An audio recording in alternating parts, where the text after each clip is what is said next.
You want more? Nope, I was just making sure I hit the record button.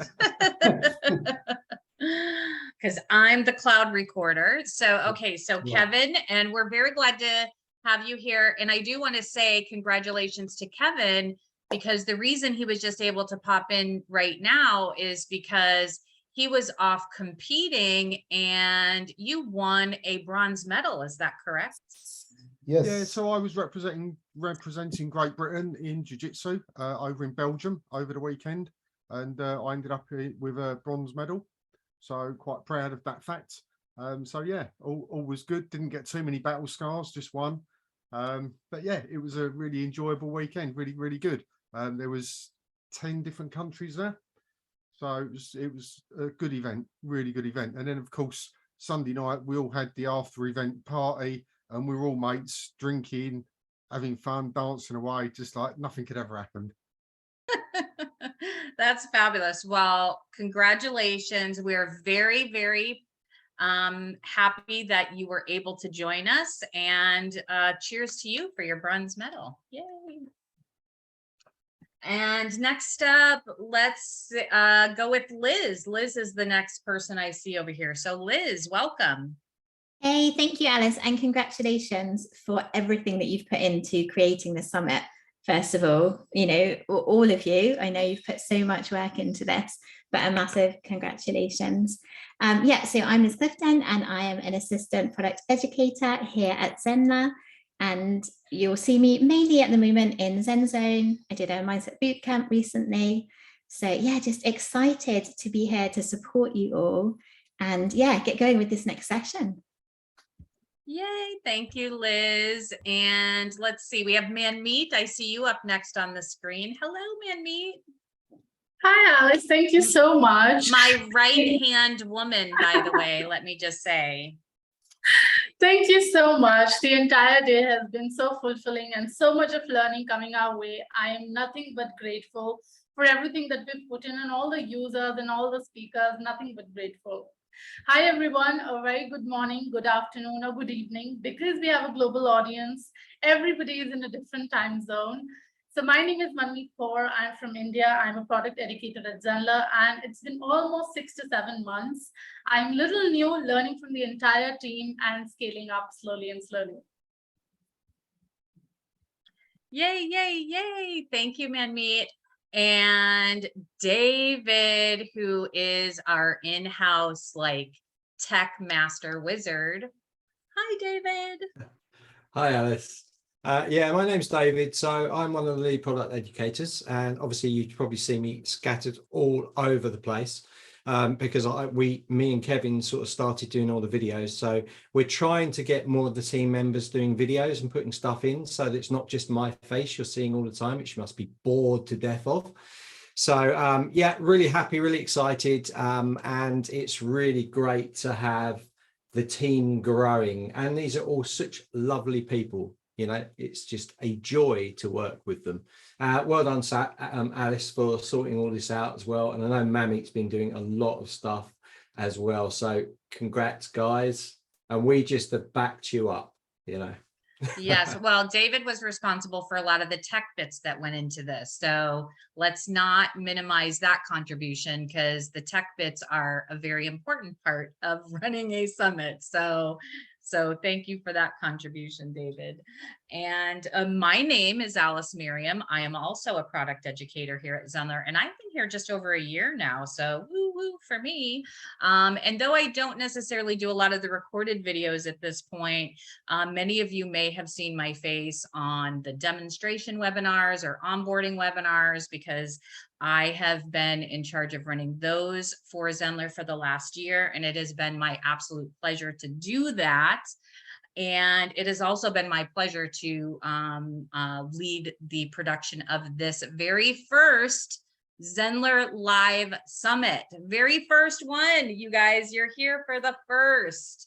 And I would like to take a minute now to introduce to you our fearless leader, who may or may not have some announcements. So I hope you all are here and I hope you are ready to hear some information from Rakesh. Yay! Hey everyone, hopefully you guys can hear me okay. Because last time, I think on the last session, you probably saw me in black and white. I had We problems see with, and hear you great now. I had problems with all sort of problems with the webcam.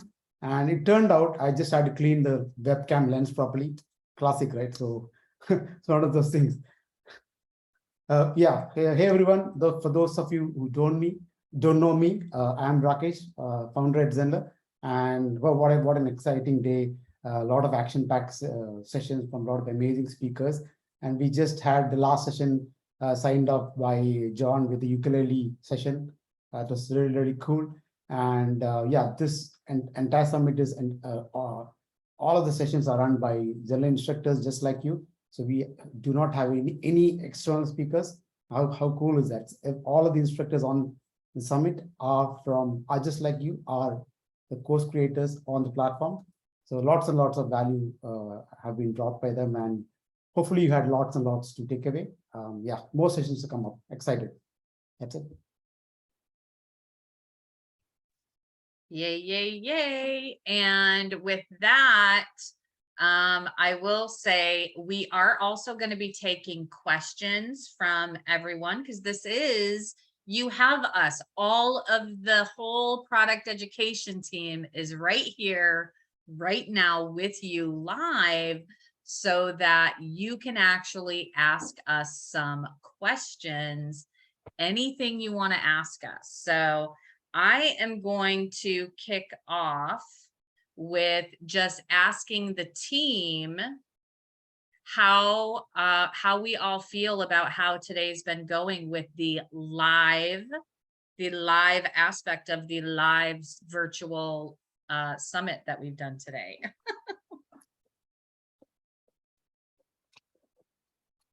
Should I go first? Go ahead, Kevin. Come on well, now. I've been watching the whole thing, even though I've not been on with the team as such. And, you know, what really strikes me about what's happened today is the diversity of the businesses that have come on and shared their story on how they use live. This isn't just oh, I'm a marketer and this is how I do lives. This is people from ukuleles to investments to corporate trainers, all different types from different countries using our software to reach out to people in a live environment to make those deeper connections. And they're telling us all how they uniquely do it. And for me, that's been absolutely massive to hear that. Everyone's experience is unique. It's unique to them. And I just sat there in complete amazement that these people were willing to come on. They're not professional speakers. They're just people that have something to teach people. They've been in some of our trainings, our boot camps, whatever. They've been using our system, the Zenler system. And I say our as a collective, not just the people on screen, but everybody here. It's all of our system.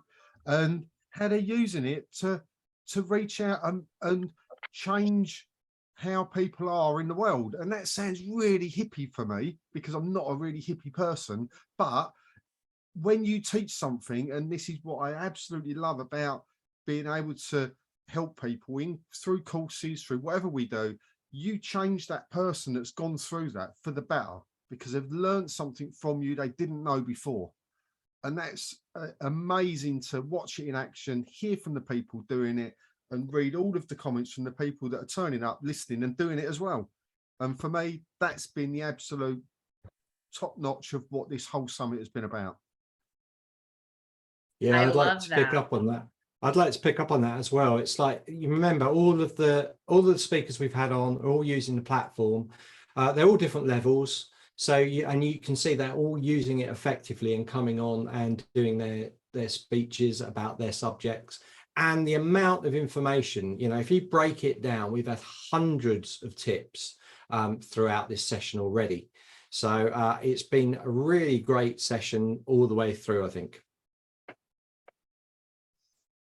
Absolutely. And so you have the diversity, you have all the tips, and not just the diversity with the types of creators and course instructors, like Kevin said, but also the diversity of the type of content. We had everything from live podcast recording all the way up to John then playing ukulele. And there's still more to come. It's not done. This is the evening session. So there's even more to come. So I wonder how Kevin's going to feel at the end of the evening session, if he feels that way now. I'm stoked. You know, I love our community of Zenler users, and every time I go into a Zen chat or wherever we go, we always find something doing the most unusual of things. And it's just so far reaching, from the quilters to the trainers to the dog trainers to the, it's just amazing. The community just blows me away every single week. Absolutely. I would Manmeet? also like to add what Kevin and David are saying. I would like to add to that, with the diversity experience that we had today. I would also like to add that if this session was, we had to go from a trainer and coach learn, it would have been a lot of costs that we had to invest in. But we learned things like the amazing presentation by Howard, then the podcasting by Jono as well, and different experiences and golden tips that we picked up from all speakers. And I know for sure if I go out and I find coaches to learn this, that's going to be heavy on my pocket. So I think something that is coming to me so valuable without any cost is completely incredible. Even if I was not a part of Team Zenler, I know this information was coming to me. So that makes me feel really incredible about the fact that so much of learning is coming my way from experts and coaches. And that is one of the things that Zenler, that as an organization that we pride ourselves on, is the fact that we never charge for any of our trainings, any of the things that we're doing. Everything that you have access to, including this summit and including the replays, are always going to be free. I think, as Kevin has said before, if you see somebody saying, oh, this is $500, you know that is not from us, because we will never charge you for that. Never, ever. Yeah, I just want to bring up a little post that's coming from Terry. He's been with us all day, and he's saying he feels like he's at a history-making event. So that's quite a statement. That's really nice. Thanks, Terry, and thanks for your talk Terry today. has been with us from the pre-beta days, I think, if I remember correctly. Yeah. So good stuff. A few trillion worth of value offered to us for free. That's right. Woohoo. Woohoo. Okay, so it's about at the half-hour mark. So Rakesh, do you maybe have some things that you would like to talk to our fine members that are with us about right now? Do you have something? Maybe not. Maybe. Are you guys ready? Okay. Drum roll. Let me see whether you can see my screen. Suspense. I've been waiting for this since so long. I know. Drum roll. Special announcements. Cool. You heard it here live first, y'all. Yes. Do you see my screen at all? Yes. All good? Yes. Cool. Yeah. Now, hey everyone. Thanks for joining us live. I do see a lot of familiar names on the chat from our wonderful community. Can I just see how many here use the Zenler platform already? I'm pretty sure most of you do, but I just want to see how many here, how many on chat use the Zenler platform. I would love to know that. Excellent. So I think the chat is blowing up. So yeah, Sherry says, I do. Lorelei says, I do all the way. Laura says, me. Yeah, I think pretty much everyone on this call has been with the platforms. I think Daisy has been since 2020. Emily says, I love it. Katharina says, I do. Sherry says, I love it. Excellent, excellent. Cool. Yeah, so now that quite a lot of you are on the platform already, so I have another question. I believe most of you are course creators already. Do you already have courses, or are you a coach, or are you a creator who is just starting out? Would also now love to know that whether you are a seasoned course creator or a seasoned coach, or you're just a newbie trying to start your life as a course creator. Kevin says loads of courses, of course, Kevin. Liz, yes. And membership as well. Natalie says newbie. So we have a good mix. There's lots of course creators who are seasoned course creators, and lots of them. Katharina says a newbie. Tiffany says I'm a seasoned sales coach. So we got lots of a mix of coaches, mix of course creators, courses on the platform. Says amen. Kevin Ford says course will be live by end of the week. Yeah, says Kevin is almost getting there. Liz says memberships and courses. Yes, it's a good mix of people starting out, people who are seasoned course creators, and people who are coaches and so on. Now, we may have, just as Alice mentioned, we may have something exciting coming up in a bit. But before I get to that, I wanted to talk a bit about online courses and the big shift we are seeing with the online courses. Now, with Zenler, we have more than 32,000 creators who trust Zenler to run their sites. And we're quite lucky to have all the access to all the data that we have across the platform. And we can analyze all the data to see all the trends, and we can see what other things that are working, what are things that are not working. From crunching all the data, we are able to see the patterns, we are able to see the bottlenecks, we can see what is working for creators, what is working for students, and all that kind of data. For creators wanting to publish their content out there, there are so many great platforms out there. They're all great at what they do. But if you take a deeper look, you can see that in the course creation space, there's not been much innovation going on. Everyone still does video-based courses, and video-based courses has been the number one and probably the only course delivery format. Everyone from, of course, the marketplaces like Udemy, Skillshare, to all the popular online course platforms until now, including Zenler. It's surprising to see that all the platforms still focus on video-based courses, and they all let the instructors create courses that are mainly around videos. Now, videos-based courses are still the main content delivery method for online courses. Now, the big question is, with so much of content out there, is video-based courses still working? Are the old methods still working? I have a question for all the creators on the platform. How many of you have looked at the course completion rates? Have you checked how many students complete your course? Have you checked your students' course progress across your courses? Let me know in chat what is the sort of conversion rates, completion rates you see for your courses. If you have been monitoring your course completion stats, if you've seen lesser completion rates, have you really tried to hack the stats, and if so, how? Let me know in chat what are your course completion rates. And if you are on Zenler or if you're on any other platform, if you go to reporting tools, you can run course progress reports to get to it. So let me know what course completion rates do you see. Anna says low. Sherry says I use COM and video, and I can see that where they are and which modules they are stuck. Nancy says for my private students, not on any platform, 100%. Okay, let me just check. Daisy says low. Yes, low. I use video and PDF worksheets. So yeah, Daisy, just like most of the course creators, are still using video. Amin Gallup says very low.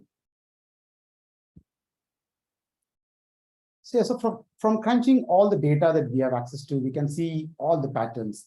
Laura says pretty much like Daisy, low course completion rates. We can see that on an average, only 6 to 10% of students complete the course. That's pretty insane, right? So on an average, only 6 to 10% of students go on to complete the course. Now, this happens with most of the video-based courses. Only 6 to 10% of students go on to complete the course across the platform. And traditionally, online courses are video-based. They deliver video-only content. Most instructors do not get much engagement, and basically it gets you get lesser accountability as it's almost like a one-way communication. Students who don't complete your course are unlikely to buy more from you in the future. And even worse, they can even leave you a bad review or even request a refund. And what do your students do when they're stuck? How do they ask a question if you are just doing online course? Do they email you? How do they start the conversation going? How do you get feedback? As a course creator, how do you get feedback and how do you refine your course? Where do they ask a question to you? Or even where do they ask questions to other students on the course? Laura says, it's my completion rate with courses I've purchased also. I want to learn the content, but I don't set the time aside to finish them. And Natalie says, it makes me wonder if we are selling hope, whether they just want to absorb my osmosis by simply hitting the buy. Liz says in community or email. Tiffany says, I plan to do cohort-based close learning course and membership to increase the completion. Kevin says, I tend to get emails, but that's what I asked them to do. Sherry says, before I move my course to Zenler, I'm recreating into smaller chunks, manageable chunks so they can finish. Yeah, so bite-sized courses, lessons, and so on. Cool. From analyzing all the greatest data we have across the platform, we see something really interesting. We see the instructors who use live sessions as a core, as an integral part of their offering, combined with strong community, see a much greater engagement and much greater completion rates of 70% or more. So from 6 to 10% to 70% or more. That's a big change. And that big shift we see is the change from online video-based courses to interactive courses with live elements. Now, what is an interactive course? Interactive course is a course where there's live interaction between you as an instructor or a course creator and student, using live sessions like live classes, live Q&A, so where your students can directly interact with you or interact with the community attached to the course. So basically, students can interact with you and the community, and students can all network together and learn or advance through the entire course together. Kevin says that's a big jump. Exactly, that's a big jump with interactive courses with live elements attached to the course. Interactive courses are all about active learning. Yeah, it's not a one-way communication. It's not passive learning. That is a huge shift we are seeing from analyzing all the data that we see. Terry says interactive rules. Exactly. So interactivity is the key thing. Let me know in chat how many of you here. I know we have all the amazing tools on the platform, from live classes, live webinars, you name it, we got it. But how many of you have really used those tools? How many of you have used live classes as a key part of your courses? How many of you have used live lessons, how many of you have run live office hours using Zenler Live? Let me know in chat how many of you have used live webinars, how many of you have used live stream. You got entire spectrum of tools. Tiffany says, just scroll through. Natalie says not yet, but I like the idea. If it is easy, of course. Tiffany says exactly, John. I didn't quite get that, so I'm quite below on the chat. Yeah, Katharina says only outside Zenler, so she has used lives outside Zenler. Manmeet says me. Daisy says yes, I have offered bi-weekly Q&A. I think this is like an office hour live meeting in my course for a while.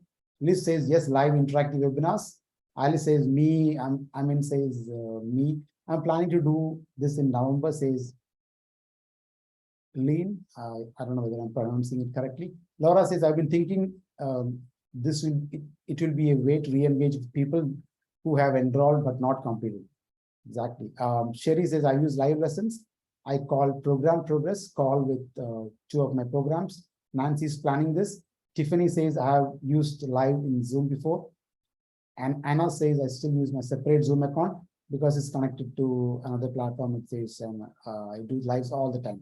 Yeah, so many use. It's great to see so many of you are already using the live tools, whether it's Zenler or any other platform. Hannah says it's on a bucket list, which I think we should do it pretty soon.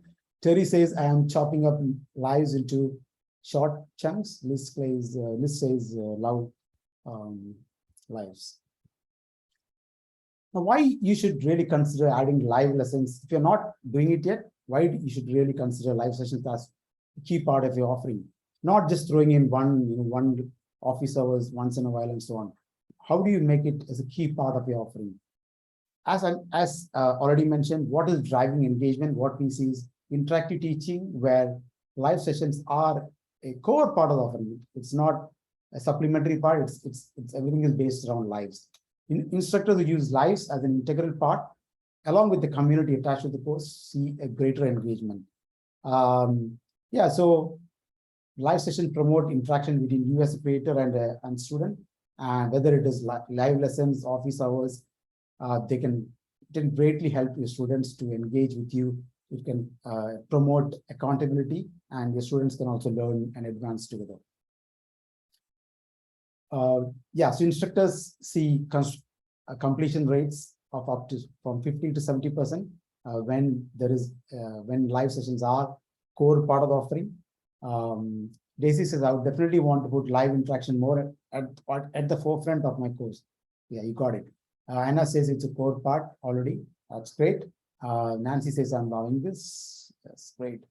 Yeah, so it can be anything. It can be live lessons, it can be office hours, and it can all.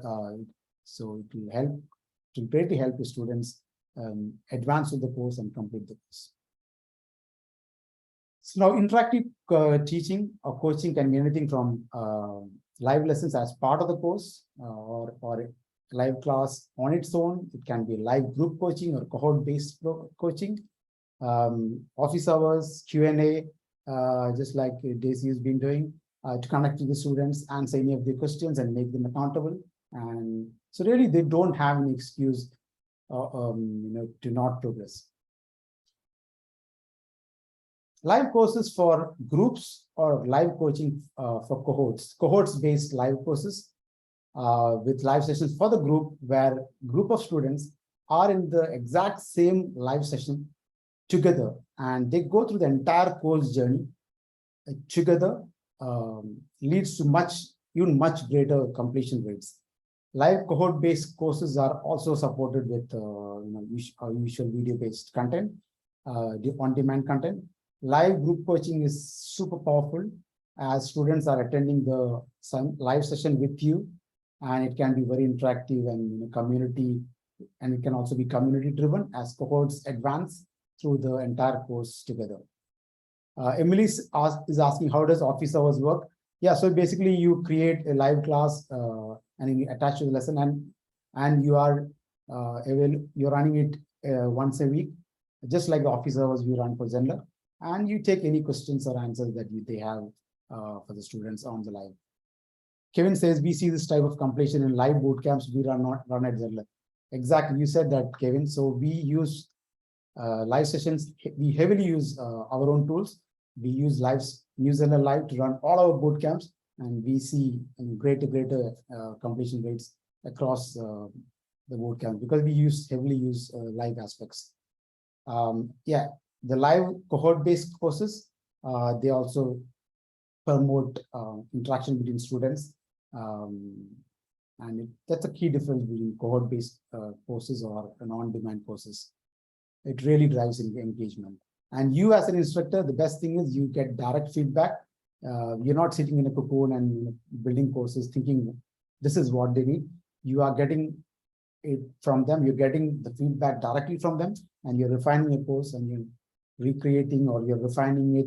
You're really repurposing your content based on what your community needs, not based on what you think they need.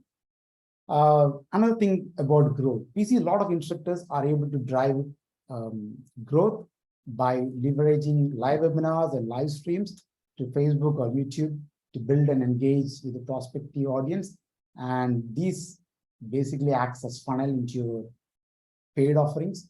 Zenler as a platform ourselves, we use live streams and webinars to run regular live sessions to the community.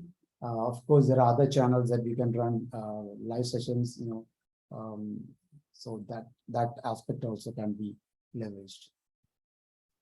Let's see the chat. Nancy says, would love a cohort example. And Laura says, that's great, Julie. Okay. Julie says, I run coffee with prof office hours weekly during my longer courses. Students seem to really like it. That's really good, Julie. Yeah, so Julie is running office hours weekly, and the students are really liking it. So yeah, basically it really engages the students, and students are able to talk to you and give you feedback. Nancy says, excuse bad timing. Don't worry about it, Nancy. We can, it's fine. Natalie says, tough question for you. Why are we using Zoom versus live? Are you referring to the summit, or are you referring to live classes to the platform? Yeah, so we, in our opinion, there is no platform out there that can actually match the stability and the clarity and everything that Zoom provides.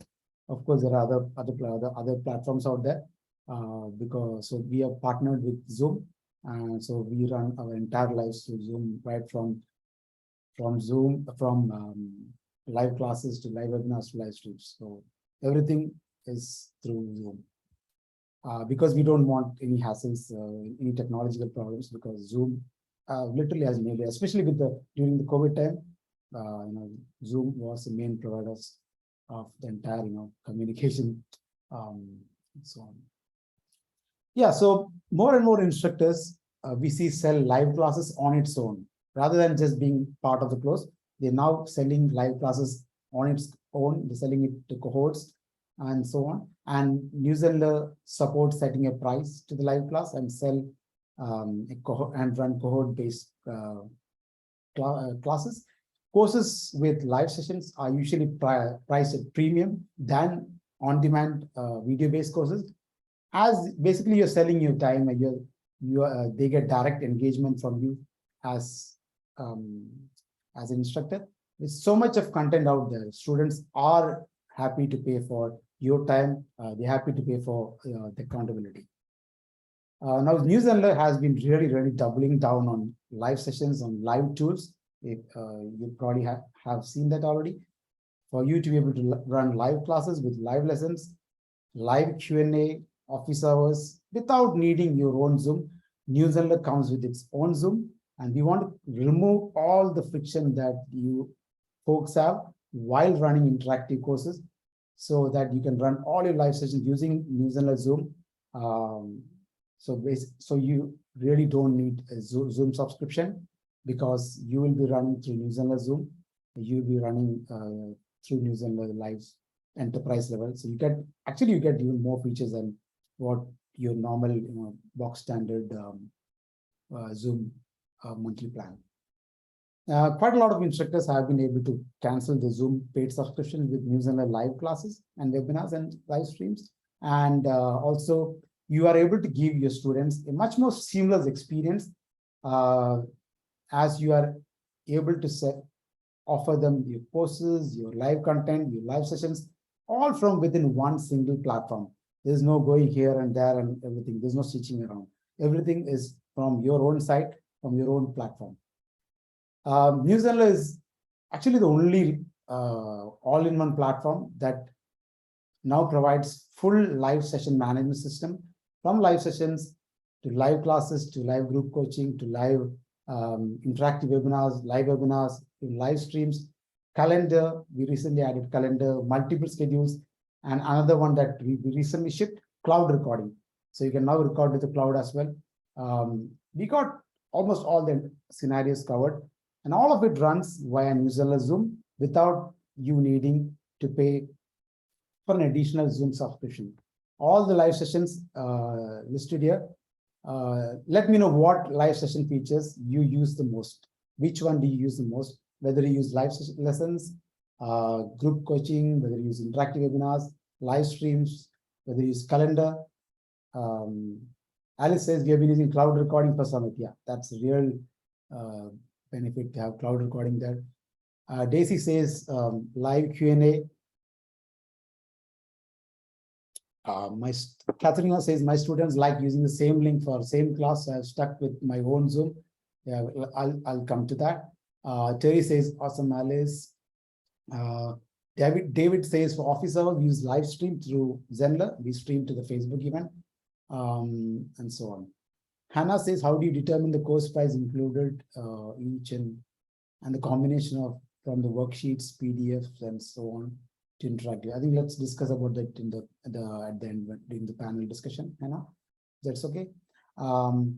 Yeah. So with all these tools at your disposal, we see a lot of instructors leveraging the live sessions. If you're not leveraging it yet, now is the time you should really incorporate it as part of your offering. And going live with Zenler is easy with New Zenler Live. As with Zenler, there's no need of stitching and gluing and duct taping different platforms. Zoom, when you start a live session, it runs via New Zenler Zoom, not via your Zoom. So you don't need a subscription of Zoom. Even Zenler uses live sessions heavily to engage with our instructor base. We use our own tools. We ourselves are users of the tools that we create. So we understand the pain that you folks have, and we keep on refining. We are refining them. Even the live summit that you are on right now uses New Zenler Live too. We don't use any other platform to run this one. We use New Zenler Live to run this live session. To build a super engaged community, whether it's for the platform or whether it's for courses or coaching, for any audience that matter, it's important to have live lessons as part of the offering. It really fosters immersive learning.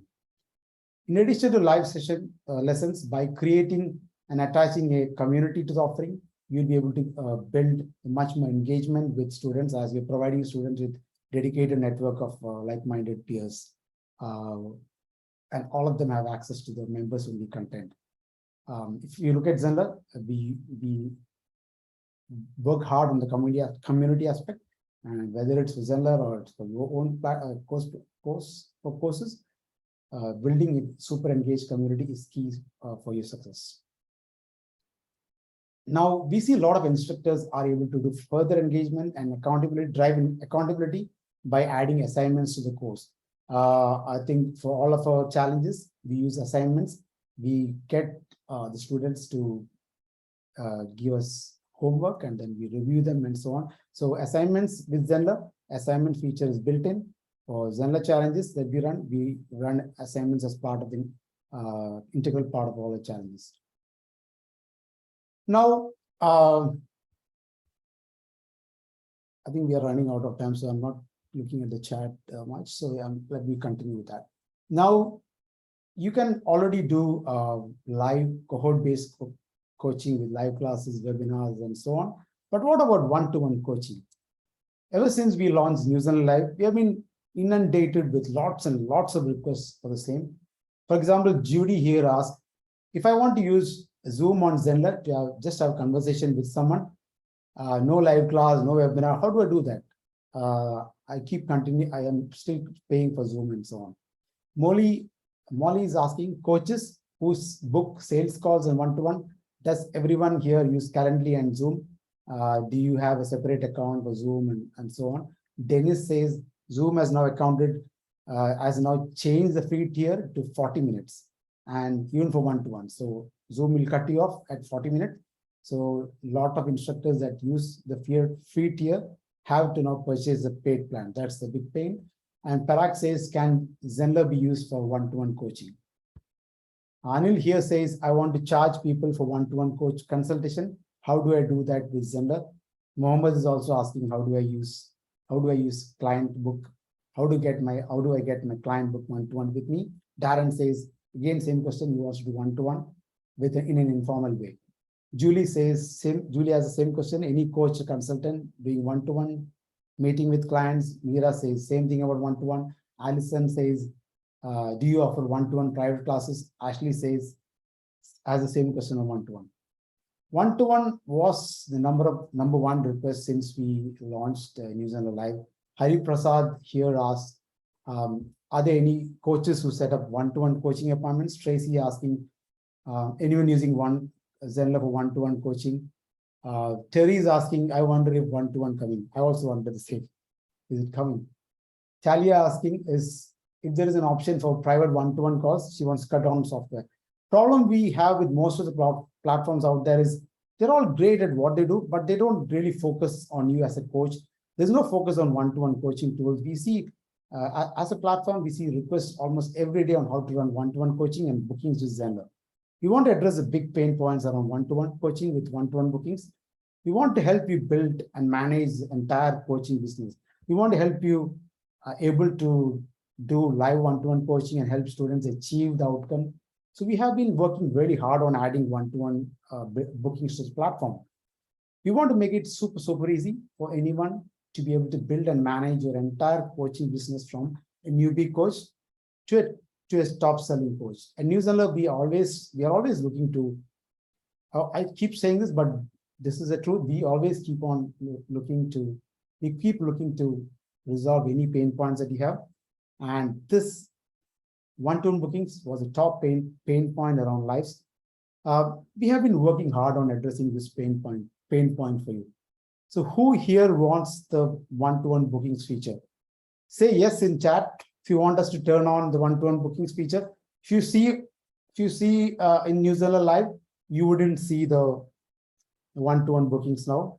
I need to get the tech team to enable it. Let me know in chat whether you want to flick us the button to turn the one-to-one bookings on your sites. I think that's a big yes, Rakesh. A big yes. So many yeses. Tiffany says yes. Anna says yes. So many yeses. Deb says yes. I think so many yeses. I can't count the number of yeses. So I better proceed. Let me just see. Hang on. Cool.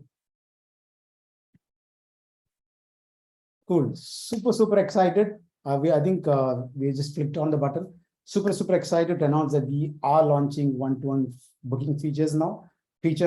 With one-to-one booking, you will be able to create free or paid bookable one-to-one sessions. With one-to-one bookings, you will be able to publish your schedule on the calendar, and the students can pick and choose their time and date. And if it's a paid session, they can pay via Stripe, PayPal, or Razorpay. Pay just like what you got for courses, and have a one-to-one session with you. Won't that be cool? As you will be able to cancel booking tools like Calendly or schedule ones, and no more duct taping and gluing other tools like Calendly and so on. As you can run one-to-one bookings from right within your site and without needing to connect different sites.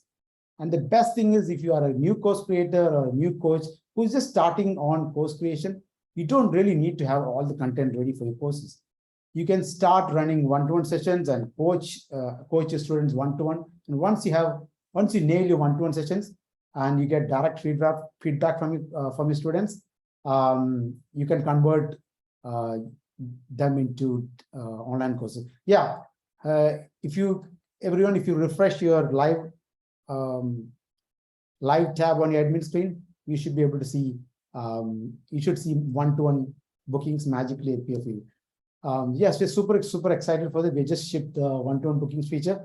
If you are a pro and premium members, we have just turned it on for you. Even if you are just starting with course creation and have no courses yet, one-to-ones are a great place to start. Before I can show you how it works, let me know in chat who's excited about one-to-ones. I think loads of excitement already. Magically, I need a bigger bucket. Excellent, amazing Zenler team. Yes, no more currently. Yeah, with one-to-one bookings, you can set up your one-to-one booking without needing your own paid Zoom account, as it runs through New Zealand Zoom. With one-to-one bookings, you can set up one-to-one booking without needing tools like Calendly subscription, as we have got it covered. Once you log in, or if you are on the live tab, you will now see a brand new one-to-one booking product type being added to New Zealand Live. From here, you can create a new one-to-one booking. You can add a schedule, let's say 10 a.m., 11 a.m. So whatever is a schedule that suits you, you can add it, and you can set up a booking thumbnail. If you do not want anyone to see this, you can make it secret, and you can pick a theme. And more themes are coming. This is just a couple of themes we added now. We'll be adding more. As a quick setup, if you want a quick setup, you can just select the default theme. Otherwise, you can select the other themes and you can customize it. And you can set up a price for the one-to-one booking by adding a pricing plan, and payment works seamlessly with Stripe, PayPal, Razorpay, all of that. And you can design any steps on your one-to-one booking funnel. And you as an admin can see your entire one-to-one schedule.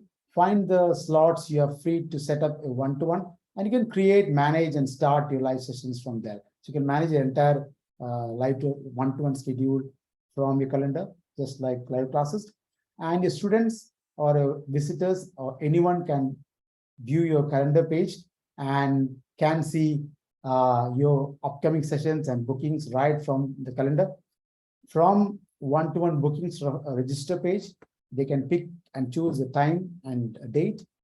If it's a paid booking, one-to-one booking, they can see the price and they can select the price. And then best thing about one-to-one is you can charge a premium price, as they're really buying your time. You're really selling your time.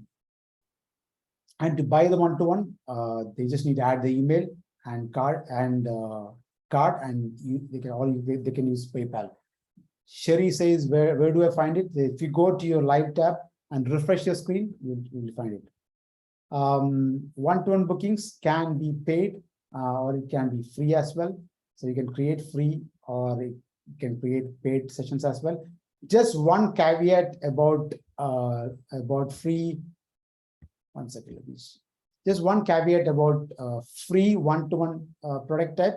For now, only logged in students can book free sessions. So we are just going to add ability soon so that anyone without needing to be logged in, anyone can book a free session. Yeah, just remember, for now, for free one-to-ones, your students would need to be logged in, but this doesn't apply to paid sessions. Anyone can buy. For now, your free one-to-ones, your student needs to be signed in or logged in to book that. And there's another key thing that we want to address with one-to-one. We haven't stopped, we haven't finished yet. Now, Christina here asks, how do I use Zenler Live without needing students to register? Sagar says, how can I share a direct Zoom link to join in? Ever since we launched Zenler, we have been asked this question has been raised super frequently. More and more demand has grown around this as Zoom has changed the free plan allowance and Zoom cuts you off at 40-minute marks and so on. How do I get a direct link to Zenler Zoom room for anyone, for you to be able to register without needing to register? Guess what? We have addressed this pain point as well with one-to-one bookings, as we have now added a direct invite link option. If you want to send a direct invite link to someone, you do not want them to register, and you do not want them to register and so on, and all the go through the entire flow. You can just grab the link, invite link from here, and send it to them. They can just directly hop onto the session without needing to register and so on. So we have just added an additional thing to the one-to-one bookings. So now you can get an direct invite link to the one-to-one booking room, again, without needing registration. So often you need that. Often you don't, often your students, you may get some students who are not really bothered about even registering and so on. You just need to send a link and so on. So that is now in. As with live classes and webinars, you can set up your live email sequences, your reminders for one-to-ones, all of that stays in. And your students, just like live classes, they get notifications pop up when you go live so that they don't miss the session. Yeah, so basically Zenler is the only one all-in-one platform that gives entire spectrum from live sessions, live coaching, live classes, live interactive webinars, live streams, and now one-to-one bookings. We got all of it covered. Yeah, one-to-one bookings makes life easy for you as a coach or a mentor, and setting up is pretty easy as you don't need to stitch different platforms. So you can get rid of Calendly and Zoom if you want to. We want to help you to be able to do one-to-one live coaching and help students achieve the outcome. And that is the reason why we are launching one-to-one bookings. And we want Zenler to lead the way and make it super easy for you to build and manage your entire coaching business. So folks, if you are a pro and premium member, we have just turned on one-to-one bookings for you. And remember, This is just a first cut of one-to-ones bookings, and we will be continuously refining it based on the feedback. So more to come on the space. Let's see in chat, what do you think about the one-to-one feature? And if you have any questions, let me know in chat. I Alice mean, says- how exciting is this, you guys? Woo. Yes. Let's see the chat for anything, any questions on. Yeah, if you have any questions around one-to-one bookings, let me know. Not a lot of questions, but a lot of excitement happening in the chat Nope. for sure. Yeah, we got yes, Natalie's having a bit of a time knowing where it is, but don't worry, this is brand new. We haven't even done the feature video yet. So No, we Rakesh haven't done it yet. We has managed to done sneak it. it in just We- on time. We weren't sure whether we can do it today because David knows the story behind it, but I'm not going there. Yeah, so it's just launched. It's all been bug tested and everything else and checked through, but we need to do the feature video. So I'm going to jump on that first thing tomorrow morning, and it'll be up for you guys to look. So Natalie, if you've got problems knowing where it is and those sort of things, do not worry. You know, you're probably not going to use it tonight anyway. So just have a look at the video tomorrow, and that'll all be clear. It's really easy once you get into it. But we'll be showing that all tomorrow for you. So the video will be up for you guys on our new features on our YouTube channel as usual. But Yes. what an amazing feature. And I love that shareable link, Rakesh. That's amazing. Yeah, exactly. I think Darlene is saying, I don't see a bookings tab. Is this for paid accounts only? Yeah, Darlene, this is only for pro and premium members. It's not available on the free plan. So yeah, if you're on the paid on the pro and premium plans, this is turned on for you. Any other questions? Lots of excitement, Rakesh. Lots of excitement. So remember, when we tell our full Facebook group, they're going to go mad. You guys are seeing this first. You're in the summit and you're seeing it first. We haven't announced it yet. Yeah, this is just a soft announcement just for for this particular. Nobody else knows. Nobody. It's a secret, so don't tell. Don't tell anyone. Question. Debs Davis says, with calendar sync, will the calendar sync with other calendar tools like Google Calendar? At the moment, it does not, but we will be adding functionality around it so that your Zenler calendar is in sync with the Google Calendar and so on. So we have to work on it. So at the moment, it's not in. Yeah, and it's also, remember, if you create your one-to-ones, they will actually appear in the calendar as well. So that's another thing that's been added in there. So if you have got those one-to-one blocks in there, you can just, people can just click. Of course, like people have asked, like it's got the reoccurring in there, you've seen that. And also you can charge for those one-to-one sessions as well. So it makes it really easy for you to set up one-to-ones, which we know is a major request from you guys. So Zenler have done it again. Amazing. Cool. Kevin says, how does this compare to interactive webinar? Kevin, interactive webinar is when you do it for a bigger group. If you want to do like a traditional webinar, but being interactive, one-to-one is where you're publishing a schedule and the people are booking into a slot. It's mostly one-to-one sessions. And we have a question, is there a limit on the calls? I think at the moment, I think your usual live session limits apply. So it's whatever sessions, whatever credits you have right now. 300 and 500. I think the number of limits, I think it's around 100 sessions per month or something. Oh, that's attendees, yes. Yeah, that's number of 100 attendees. and 300. Exactly. Julie says, I literally just signed up a one-to-one client this morning, and now I can use it. Very excited. She's excited. Terry says he cannot even write straight. So Alice says Terry, and Sherry's asked that if the calls can be recorded. Yeah, you've still got the cloud function and you can record the files locally. Yeah, all of that functionality is still there. I think Catherine has a question. There was a question about students wanting the same link for recurring sessions. Is this the same for one-to-one recurring clients? Then there is a Zoom link. Exactly. So one-to-one also recurring for one-to-one bookings as well. The recurring sessions also work. So they'll be able to get to the same session using the same link. I mean, different session using the same link.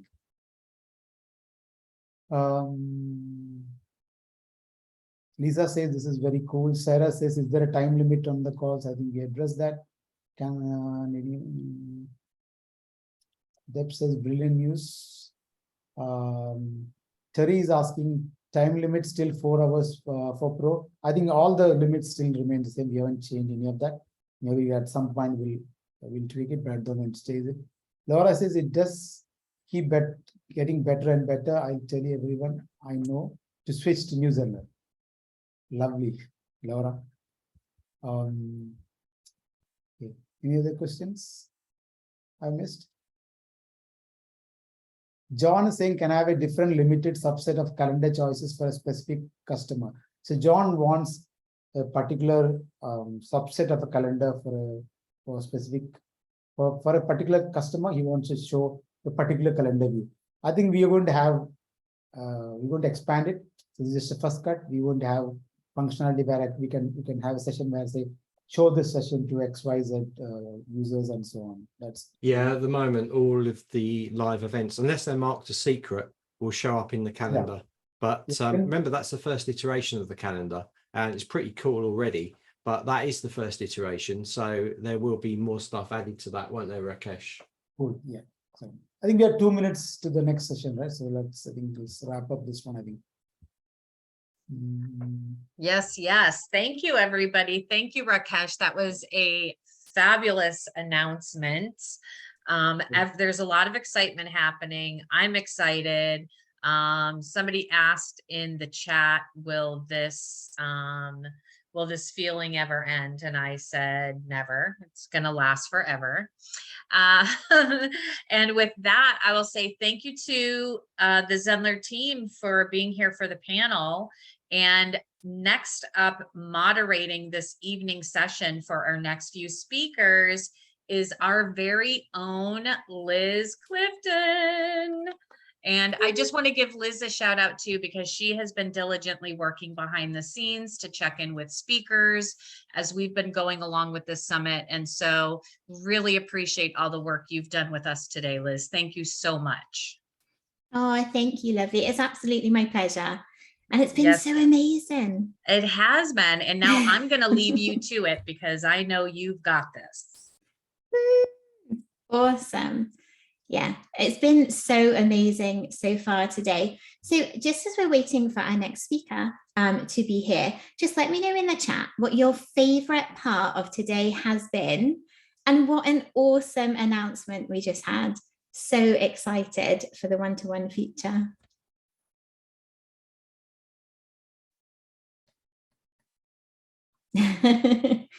Favorite part impossible. So all of it, the whole thing, that can be your favorite part.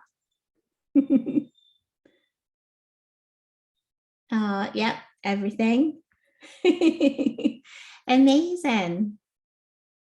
Absolutely fabulous. Okay.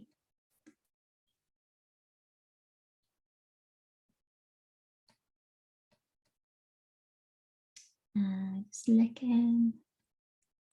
I think I made Honey a co-host already, so she can unmute and turn on her camera. Amazing. Thank you. That's why I couldn't find her, because she's a co-host, so she's at the top of the list. Fabulous, fabulous. Amazing. Welcome to the amazing Honey. Thank you for being here.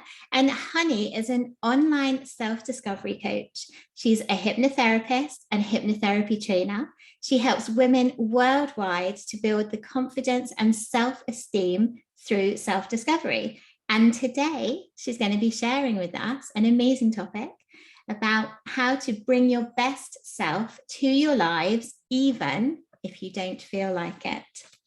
So fabulous, Honey. Take it away. Thank you. Hi, everybody. I just looked through the pictures and the names at the top just to give myself a bit more energy and so that I could see who's here. So hello, everyone. I'm Honey, as Liz said. And I'm just going to share my screen with my presentation now.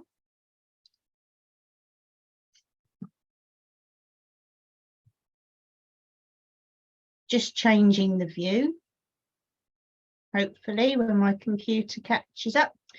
So just, can somebody confirm that you can see my slides, please?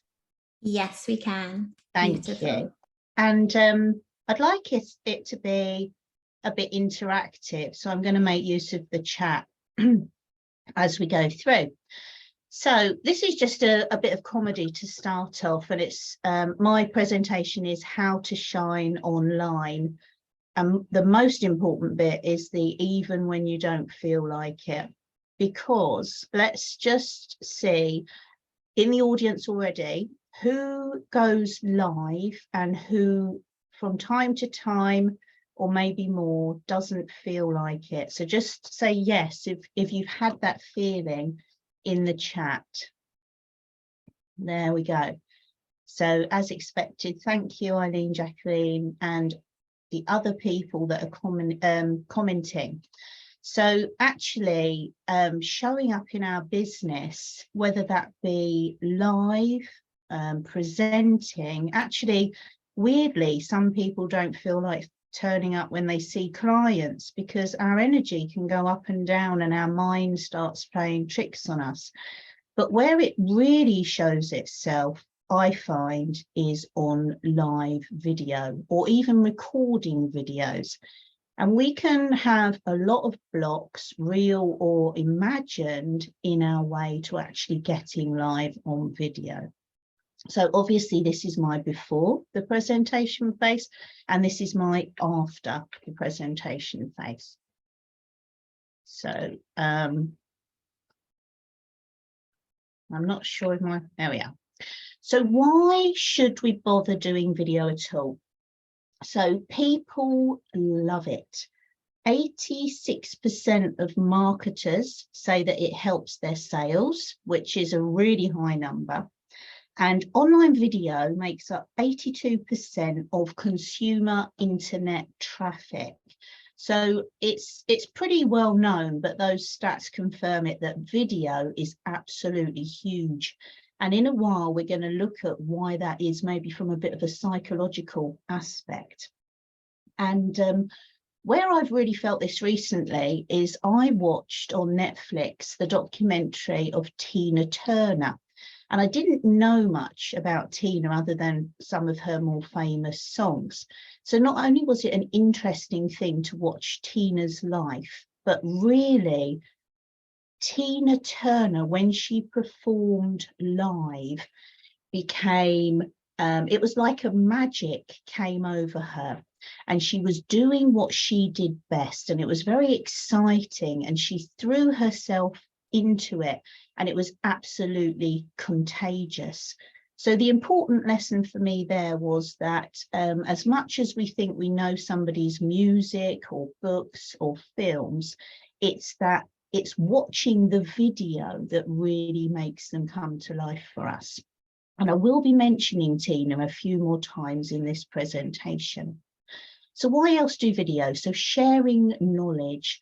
You can write things to share knowledge, and you can probably also share knowledge really, really well in podcasts and things like that. So two other mechanisms are writing and audio. But in video, I think it's almost like you're having a conversation with someone. And on video, there's a small element, I think, of extra pressure. And that's really interesting because what it does is it actually pulls on the unconscious mind to pull out things that you know that you don't remember you knew. So it's actually quite useful for us in that respect. And video obviously connects you to your ideal client. But I'm going to kind of say it like this. Doing video is a bit like magnets. You will attract and find, and the people that like you are more likely to want to work with you, but likewise it does have a repelling effect, almost like when you put the wrong sides on the magnets. If somebody doesn't like you and they see you live, then it might also have that effect.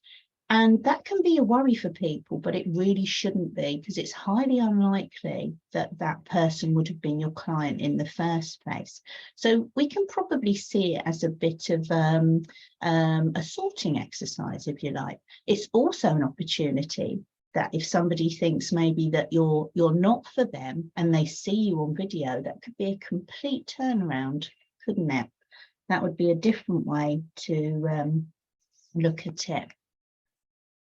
So I'm going to talk now about shining online, and we're just going to look at some of the aspects that I want to talk about today about shining online. So the first one I want to talk about is our state. So some people say that all we are is a series of states. And if you think about your average day from the moment you get up and going through your day to the moment you go to bed, that could be true, couldn't it? So you might get up and you might be in a tired state, or you might be in an energetic state. You might jump into the car and somebody pulls out in front of you and then you feel a bit of annoyance. Or you might see somebody you know and you feel quite happy because you've seen them and you've waved and said hi or whatever. And noticing our state and managing our state are really useful emotional tools to help us and support us in life. And also noticing what triggers those states. And we're going to look at some of that in a moment. Number 2 is help. It's more about how do you help yourself to shine and how can you ask for help in shining. Number 3 is intention. So what is your intention when you're actually doing video? Number 4 is about nourishment and different aspects of that to make you feel your best self when you're going to shine. And number 5 is really the point of it all. You know, why we want to shine is because we want to engage people, isn't it? Or why bother? So moving on, let's look at state first of all. So what I'd invite you to do now, just going to check the chat before we move on. Oh, yeah, okay. So Jacqueline's saying this is what we learned about emotion and feeling. Yeah, Tina Turner live is pure magic, Terry. And Laura teaches presence. That's great. So the first thing about your state, and what I'm going to invite you to do now, is to maybe with your eyes open or your eyes closed, just check in with yourself on how you are feeling. Yeah. So if you had to go inside yourself, and some people find this easier to do if they close their eyes. If you were to go inside yourself and do sort of a scan for the feeling that you have right now, what word would you give that feeling, or what name would you feel that feeling? Or maybe it's a color or a symbol, or just a sense or a knowing. Okay, so for me, I'm feeling quite centered actually, which is a really pleasant feeling. So does anybody want to share in the chat what it is that they notice they're feeling? You don't have to, there's no pressure at all. Or if you were able to find a word for your feeling, or if you found that a difficult exercise. Lovely. Focused and relaxed. Happy. Lovely. So when we're able, enthusiastic, perfect. So pleasantly relaxed and happy, quiet anticipation, lovely. So when we're able to check in with ourselves, that's sort of a pillar of self-awareness. It's us being aware of ourselves as a human being and a human presence and being in touch with our emotions. So you could actually say some of that is emotional intelligence as well. Now, they were all positive words, wound up and excited. So they're all positives that we've had there. But where it really comes into its own is when we're able to check in on our state once we've made it a regular practice and we're sort of in a relationship with ourselves, if you like. And when we're able to recognize an unhelpful, or let's say a less pleasant or a negative emotion, and to check in with that. Okay. And the more we get to recognize these feelings, emotions, these states of being, the more choices we get to replace them. So almost like you're looking at your shoe selection of the day, and you try on a pair that are less than comfortable and not suitable for the purpose, and you switch them for something more comfy. And that's what we do without even thinking. So we think very easily about our physical comfort, actually, particularly when we're dressing, or, you know, the sorts of chairs that we like to sit in and how we stand, one leg crossed over the other or whatever. But this is just applying that to the mental self. Number two is, what is your body saying? So the same thing, our state in our body, and this is very powerful actually.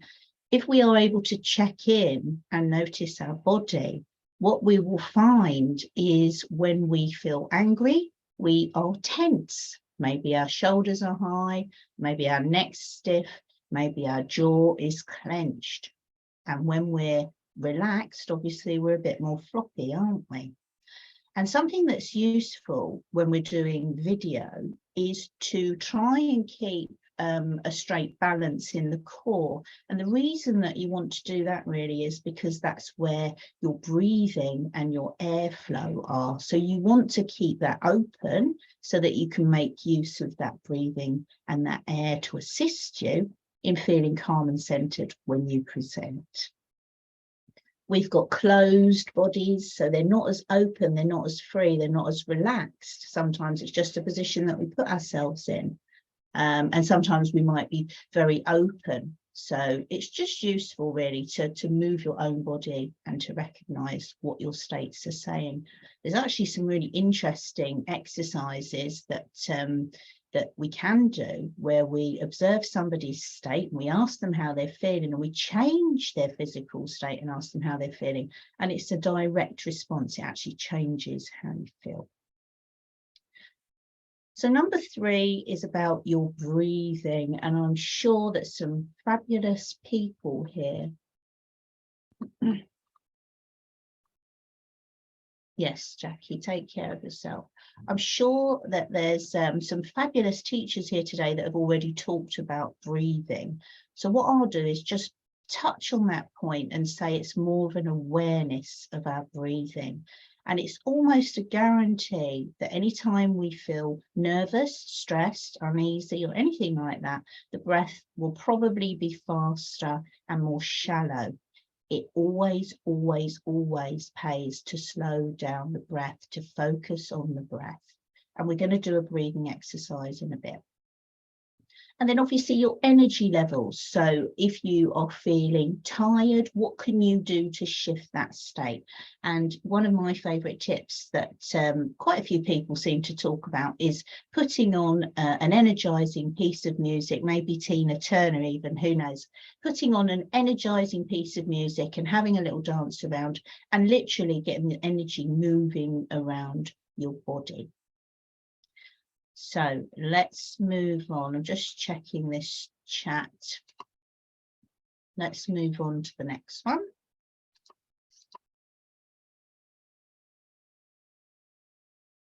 Right.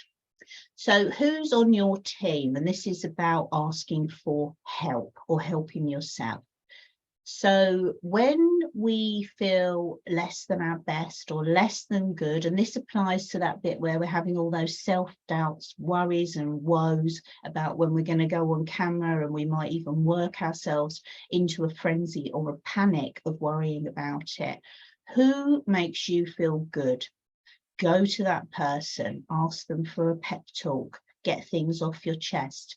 Whatever you do, don't go to somebody who panics in the same way, because what you will end up with is obviously a heightened sense of panic.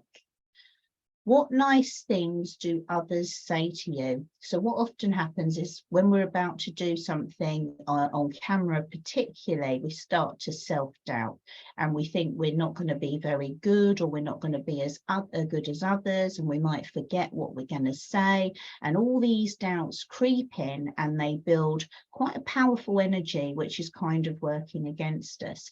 And the reason that that happens is the mind, your mind, has a negative bias. Some people say 5 negative thoughts to 1 positive thought. So positive thinking is very powerful. And looking at nice things that others say to you is reassuring that actually you're not telling yourself the truth in that respect. So that can be very helpful. Something that some people do is have their client feedback, successful client feedback or testimonials in a stash, so maybe a Word document or otherwise, and they have a read of that when they need a little brightening up, which I think is a really lovely idea. It works really well. Okay, so what nice things do you say to yourself? So self-talk is the most powerful tool that you have in feeling positive and confident and able. And, you know, you need to really be your own best friend here. Lots of people, when they start to notice their self-talk, notice that they're actually not being very kind to themselves and saying things like, you know, oh, you're so stupid, or why did you do that? Actually in their head, because we have a running commentary in our head quite a lot of the time. So being aware of those thoughts and the sorts of things you're saying to yourself that maybe you'd never dream of saying to anybody else is a very powerful tool for life. And make sure that you are kind to yourself and you find nice things to say to yourself, because there is a school of thought that says when you speak to yourself, whether you say those words out loud or in your mind, that every cell in your body is listening. So it's, why not make them good ones? Why not give yourself a break? You're probably much better than you could ever dream. And then looking at number 2, you go back to that and you see all the lovely things that people have said about you, and it absolutely has to be true, doesn't it? And then the 4th one is, do you have a mentor? So mentors can be very handy for pulling us back on track, getting us out of a hole, giving us a bit of a kick, a friendly, loving kick when we need one. So these people can actually form your help team. I'm just going to move on now because I've got about 12 minutes left, I think. So the next one is intention. So thinking about Tina Turner, let's think about Tina. Why was she singing those songs, and why was she doing those dances? I've just got a note here. So what sort of things was Tina doing? So Tina was touring, wasn't she? She was gigging, yeah. She was recording stuff and she was dancing, yeah. And why was she doing that, and what outcome did she want? I think there was a lot with Tina that she actually genuinely wanted to connect with people, and there was a lot of love for Tina. So if you come at it from that angle, rather than I want to sell this person something, if you actually want to connect with your audience, you want to share something with your audience, it has a real genuine feel and tone to it. So that's very powerful. But for Tina, she wanted to connect with people. She wanted people to buy records. She wanted people to feel good. And she wanted to create a fan base, which she certainly did.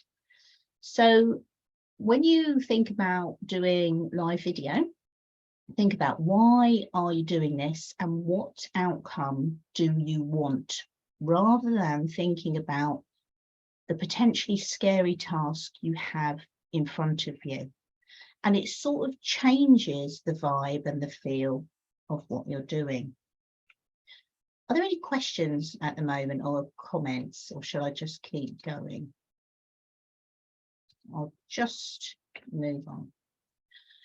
So this one is Nourish. Thank you, Terry, for the backup there. You can be on my team, Terry. Thank you. So, so about nourishing, so energy food, you know, you want food that's gives you energy because you want to feel good when you're doing your lives, and that's a big part of it, isn't it, our nutrition? And I have written a little list of energy foods, but I'm sure that you all know this stuff. You can go and find this really easy yourself. So they were oats, bananas, yogurt, sesame seeds, cinnamon, would you believe, beans, sardines, walnuts, and dark chocolate, but not all at once. So yeah, you find your own energy snacks, your own feel-good food, but it's important to self-care, isn't it? If you put good stuff on the inside, you're going to feel good outside. Same goes for hydration. Water is a presenter's best friend, because your mouth can go dry, so you want your water there, and you want it next to you while you're actually talking. And nourish your mind, so a bit like the positive thinking and all of that stuff. Make sure that you are looking after yourself in the lead up to your event, or if you're about to do something, because you don't want to go onto camera, do you, with what I call a sour lemon face. You want to be your best, and you want to do all of that connecting.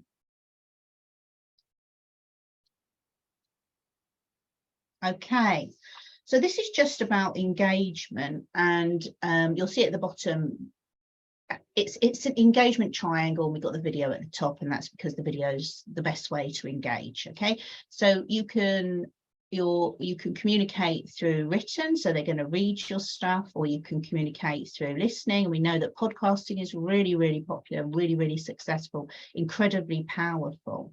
So when we think about the way that we connect and absorb information as human beings, we actually store our experiences through sight, smell, taste, sound, and feelings. Okay, so you can do some of that when people read, and you can do some of that when people listen, but you can do all of that with video, and that's what makes it so powerful.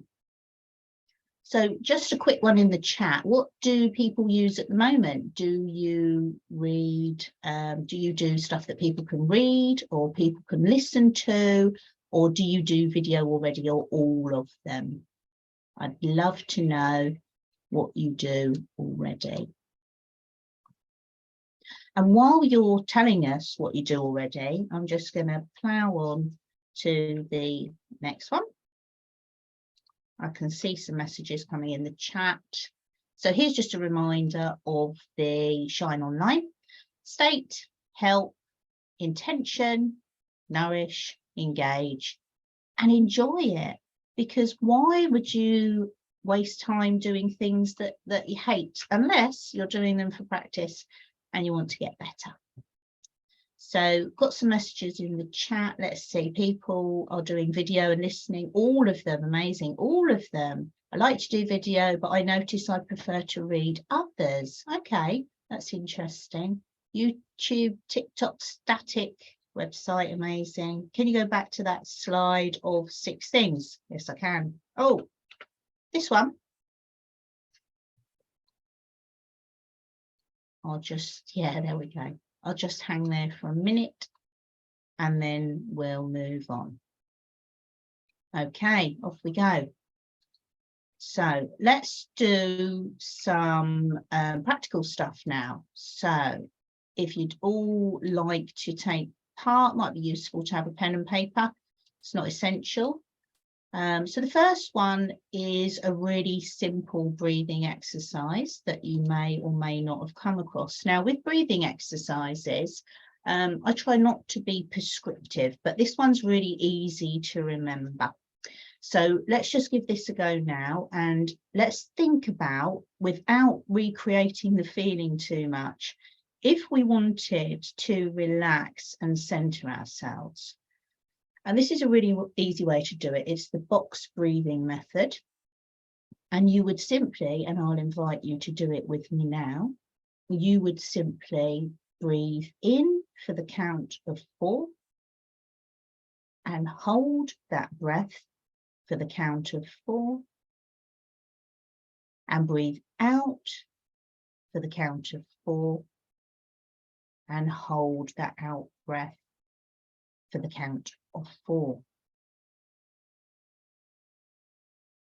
And of course, when you do breathing exercises, your body instantly responds because it immediately changes and calms your nervous system, which is incredibly useful, particularly if you're in a bit of a tiz and you need some help.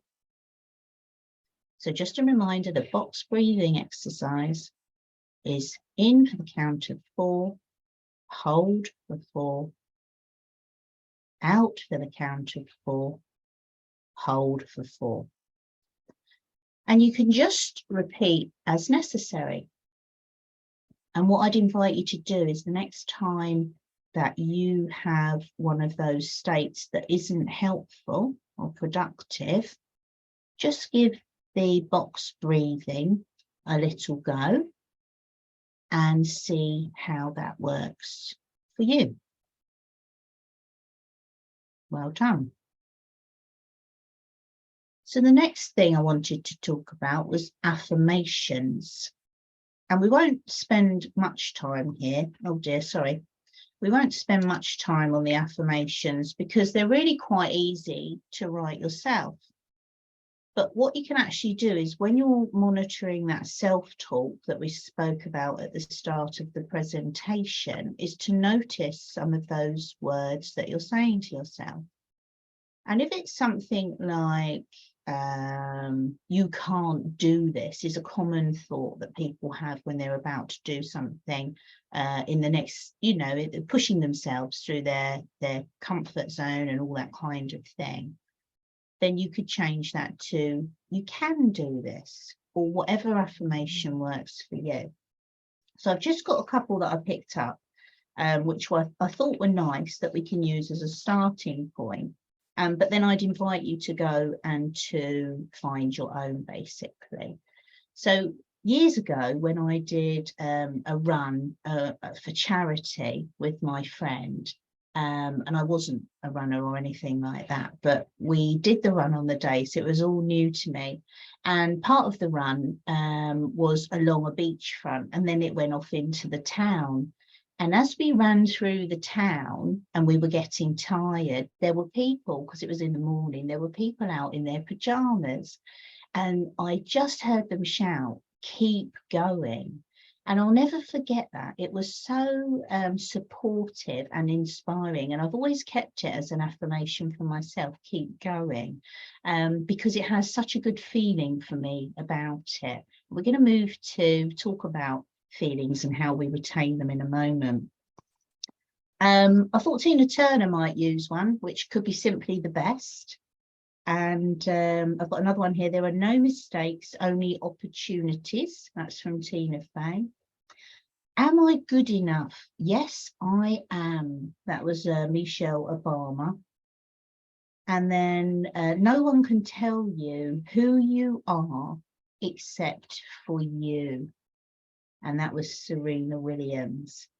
So they're really good affirmations, very empowering, but I would say that it's better if they mean something to you. So I would invite you to go and write yourself and to make use of them.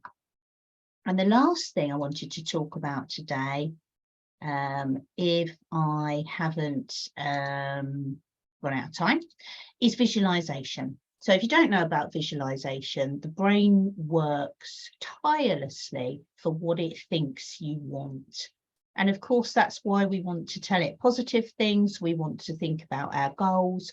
We want to think about success. We want to think about the things that we do want rather than we don't. And so, make use of your brain, get it working for you rather than against you.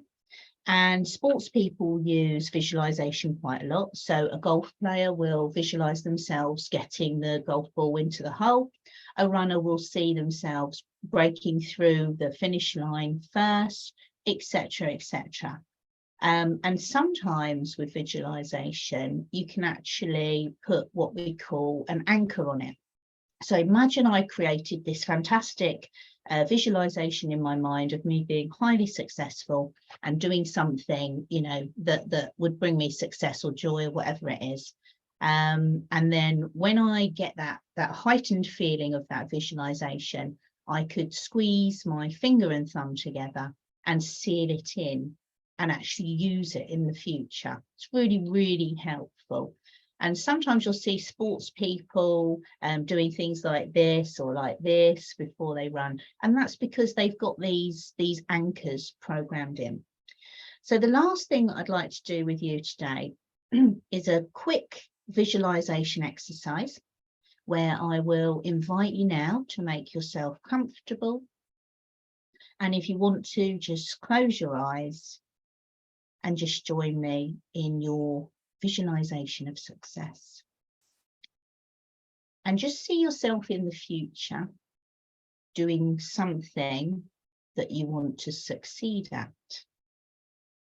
And in this visualization, I'd like you to see yourself succeeding at that thing. And as you see yourself there succeeding at that thing, just notice everything you notice about yourself in that situation. Notice what's around you. Notice any colours, any sounds, any smells, anything at all that helps you know that this is a success. If there's anybody else there, just notice what they're saying or doing that makes you know that this is a success. And when that scene is as vivid, as real, and as powerful as you can make it, just step up behind your successful self and then step into your successful self so that you are your successful self.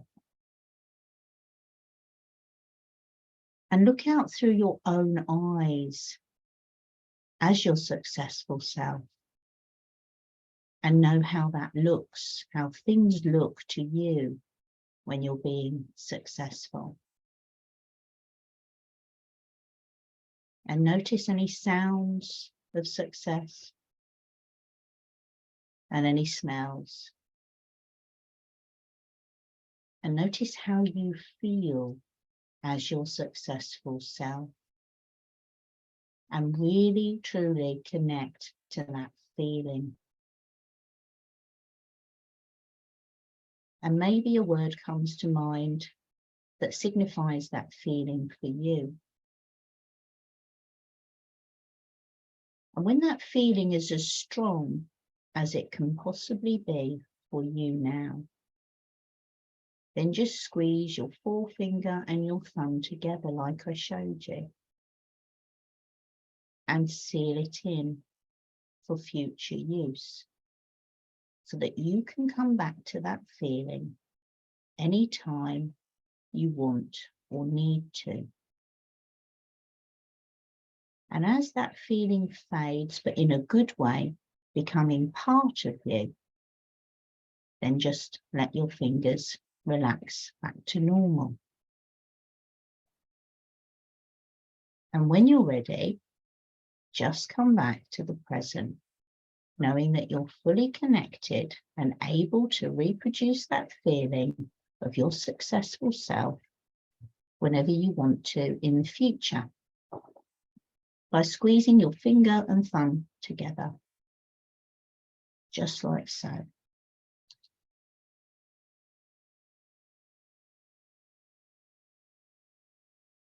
Perfect. Okay, so I think we're out of time, and let's just close with that Tina Turner feeling when you've actually done your presentation and your crowd are roaring in delight because you've done such a great job. And thank you so much for listening today.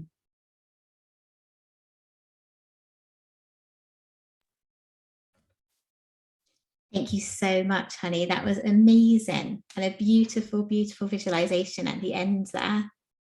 So if you've got any questions for honey, if you drop them into the chat. Amazing.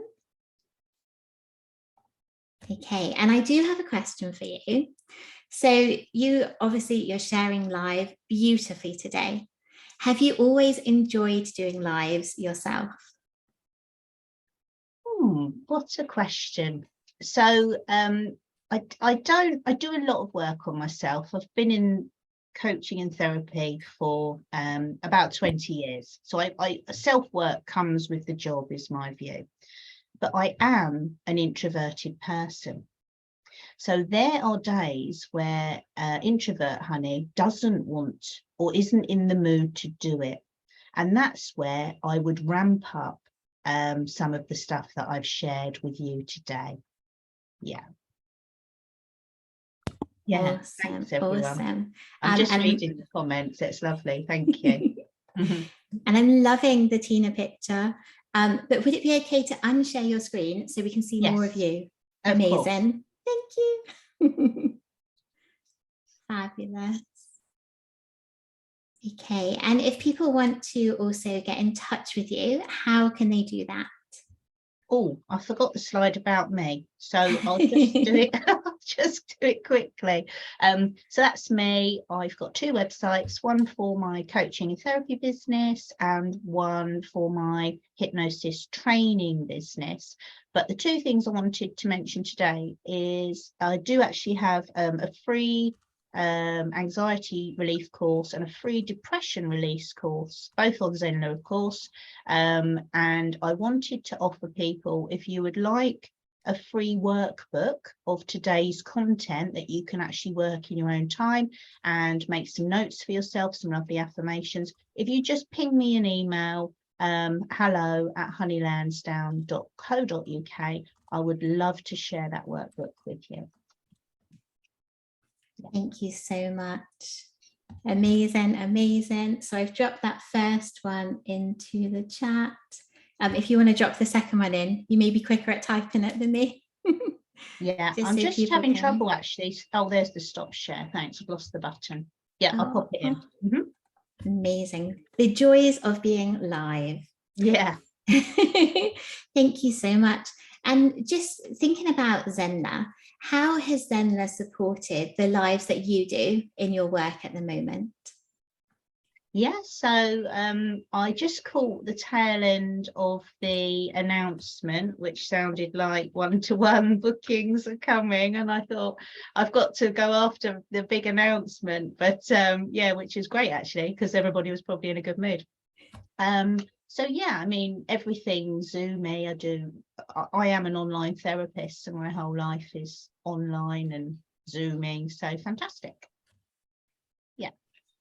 Amazing, amazing. And yes, we're all super excited for the new live feature. Awesome. Yeah. So is that something that you'll be investigating soon?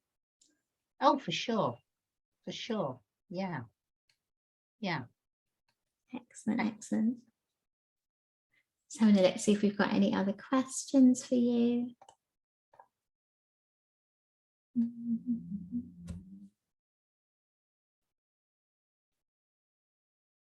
Okay, I can't see any. I do think I've missed any. Amazing. Yeah, just thank you so much for being here. It's great to see how everybody is using live in such different ways. And, you know, again, as we were saying, you know, in the introduction, just through all the different like careers that people are using them.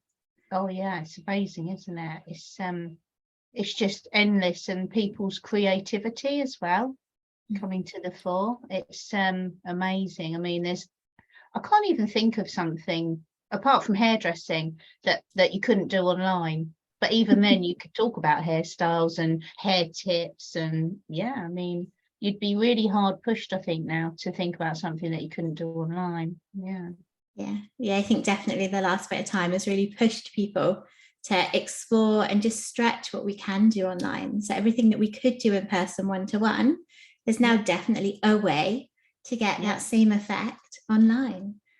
That what is interesting about online is people say, can you really do hypnosis online? And I say, I mean, I've been online doing hypnosis for about 8 years. So it wasn't a COVID thing for me, because I used to have a lot of clients in Australia. And I say, you wouldn't believe how many people I've seen in their pajamas or comfies, relaxing at home and just able to chill out and make the most of it and really enjoy their session and things like that. So it's really interesting. And then the other question that people say is, oh, well, what if we get cut off? But actually you handle that in the way that you communicate with your client at the start. So it's all about making it work for you, but it's pretty sound. Yeah, I love that. And so obviously we've got the amazing live one-to-ones, which have just been released. But how have you been working live with people with your Zenler account so far? What have you been doing? With my own account? Yeah, so I do one-to-one sessions. I host monthly free women's circles for personal development. So women, that started during COVID because I wanted a way to support people during COVID. And by making it free, it was like no pressure. So it was really nice, created a really nice community. One-to-one sessions, group sessions work well for things like weight loss, confidence, self-esteem, anxiety, depression, all of those things. So yeah, it's just numerous ways, really. Yeah. Fabulous. So thank you once again to the fabulous Honey for sharing some of your expertise with us today. We really, really appreciate that. Thank you so much, everybody. Amazing. Okay, so I can release you so you can relax after your beautiful, beautiful presentation. Thank you so much. Okay, and then let's find our next presenter.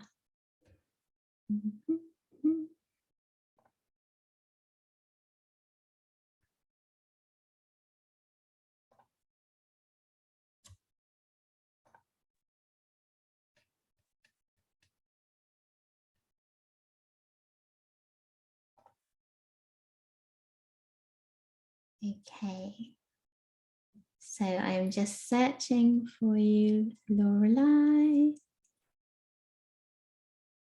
And you should be able to speak. And yes, I can. Amazing. And can you start your video? It's saying I can't start it yet. It says Okay. I got it. She can Give now. it a moment. There we go. The Zenler magic. Thank you. Thank you. Fabulous, fabulous, Alice. Woo! Amazing. thank you. Thank you, super team. Okay, so it is my absolute honor and pleasure to present to you, to introduce to you the amazing Lorelei of Lorelei's Lit Lair, which connects romance readers and authors through her international online community on social media. And she also runs a virtual membership called Let's Talk Romance Book Club, providing a safe and friendly environment for book lovers all around the globe. Ooh, amazing. And today she's going to be sharing with us how to make the switch from in-person to virtual events. So fabulous, Lorelei, take it away. Thank you so much. It's so exciting to be here today, and I am sharing my screen, if you can all see it. and I will quickly start. And I'm so excited I came after Honey because I feel ready and prepared to present today. One thing about myself is that I started just as a reader and a hobby in 2010. And how I came about switching in-person events to virtual is exciting for anyone who has any other of their passions or hobby that they wish to explore for this membership. So I, again, as mentioned, I started connecting romance readers and authors since 2010. And I also help authors, up and coming or debuting authors with their target audience, which of course are readers, since I'm one as well. I started like a reader, then I started reviewing their books. Then I created a blog because I needed to share all these reviews that I was writing. Then later, I noticed that I was an influencer. And a couple of more years later, in 2015, one of my, the Orange County Library System, which is in my town, they invited me, because I always share my enthusiasm of books and authors, if I wanted to host an in-person event. And I said, absolutely. So since then, here in the photo, as you can see, I had brought readers together and I invited authors, this time virtually, because this one she was Kristen Higgins in the state of Connecticut. So she joined us then. But I did bring, I've been bringing authors in person to meet with readers. And I've had sold out events of over 120 plus members to join us. And these were free events for readers. Then I was fortunate enough to find New Zenler, which in a couple of days, it will be my anniversary with New Zenler. And this is where working on taking all these challenges and courses and tutorials from the amazing education staff, I began to discover how to create a course. But instead of a course, I created a membership.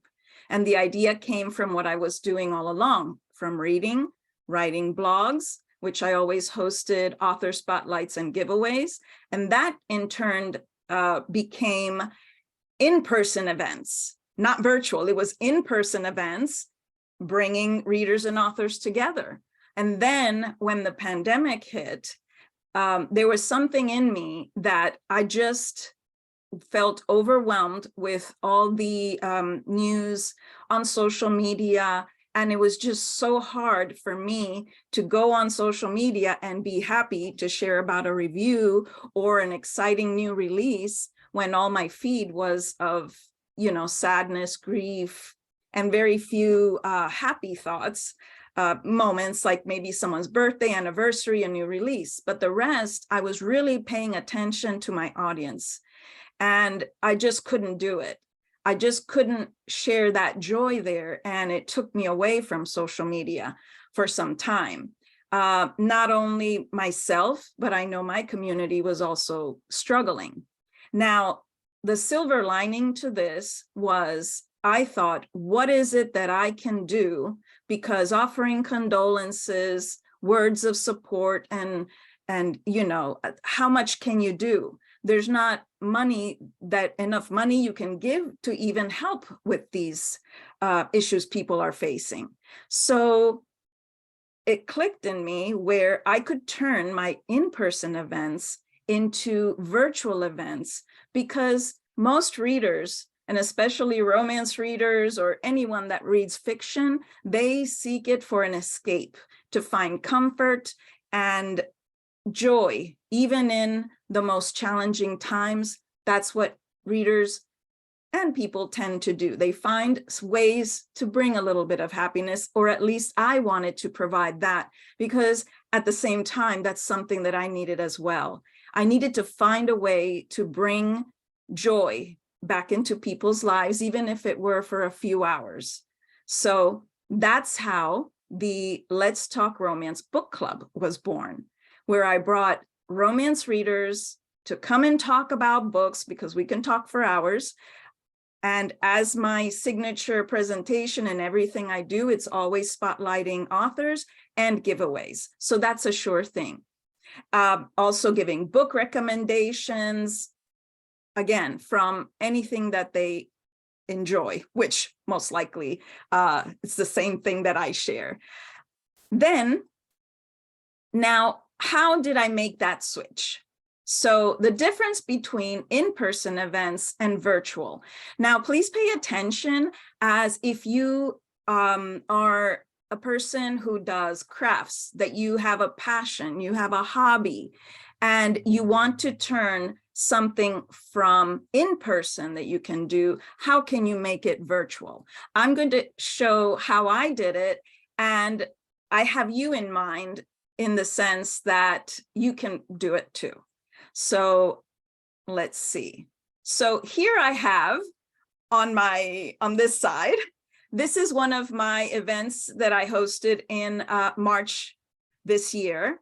And I had over 120 plus members join us, readers, and we had around 38 to 48 authors present. I couldn't capture them all in the picture. I don't know if you can see me circling this group, and there's like a happy space around here. I don't know if you recognize someone, but anyway, this is the community, and you can see all the happy faces.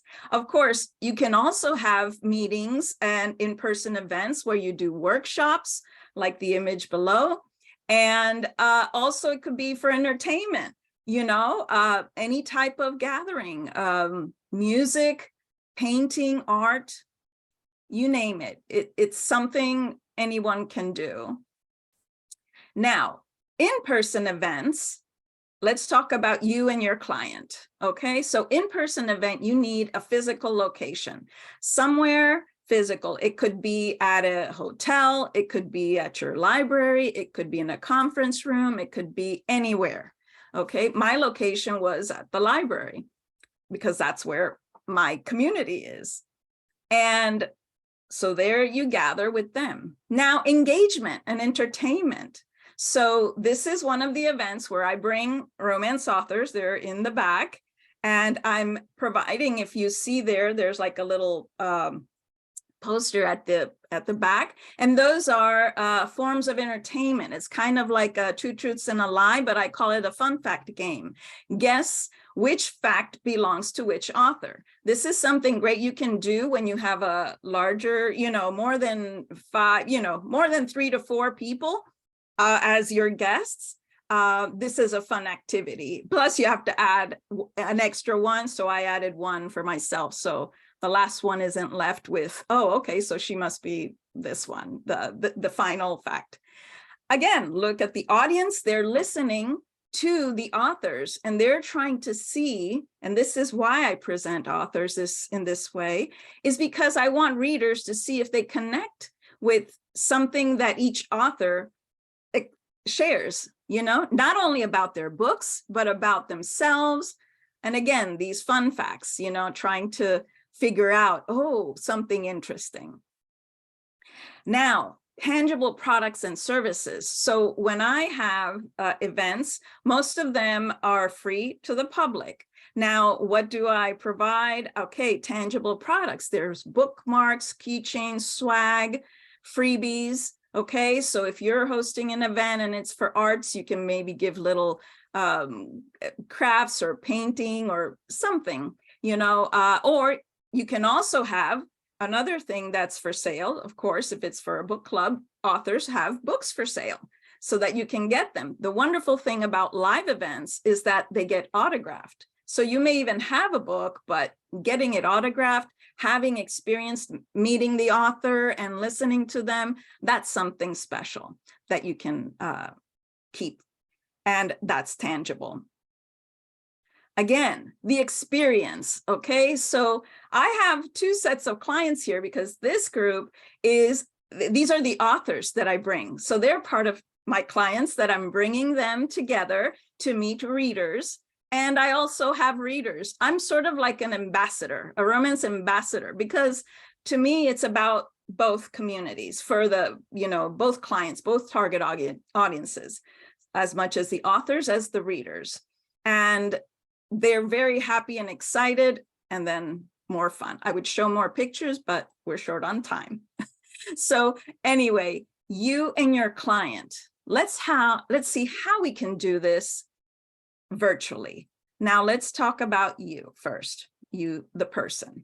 So the way I prepare myself for events, I will explain last. But here, let's say these are your clients. They're excited to see you live. They're a member, they're in your membership, okay? So I will not share about how to create the course. This is once they're in the membership, okay?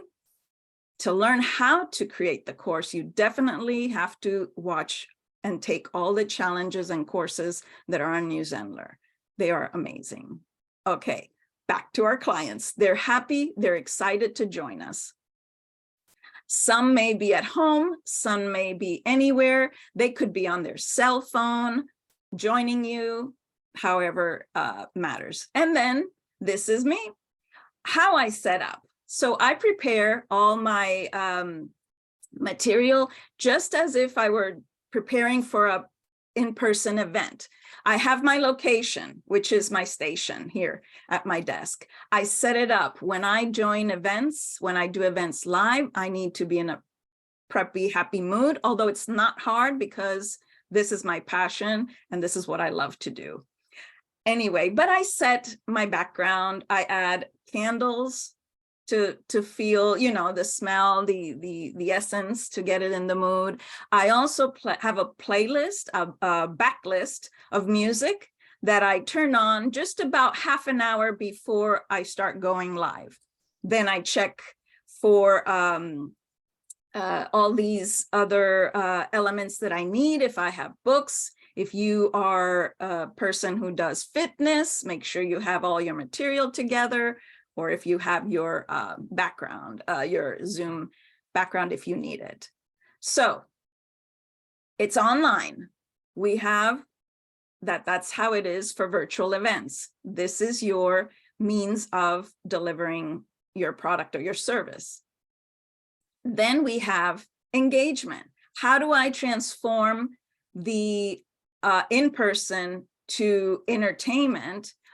In my membership, what I do is that, remember how I said in the in-person, it was the fun facts with many authors and that the audience has to guess which fact belongs to which author?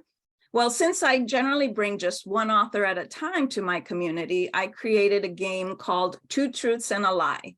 So I asked my authors to come up with 2 truths and a lie, interesting enough to share with members, so that after I do my interview and presentation, they'll have something there fun to play with, to participate in and engage.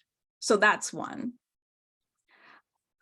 Then your products and services. Okay, so for me, I have a book club membership. So what I do is that I get links of books of the featured guest and put it there I have it copied, ready to share in the chat, in the notes, once all members are there. I don't put it at the beginning because I notice that when you share something at the beginning and someone else joins in, they don't see what else was shared previously.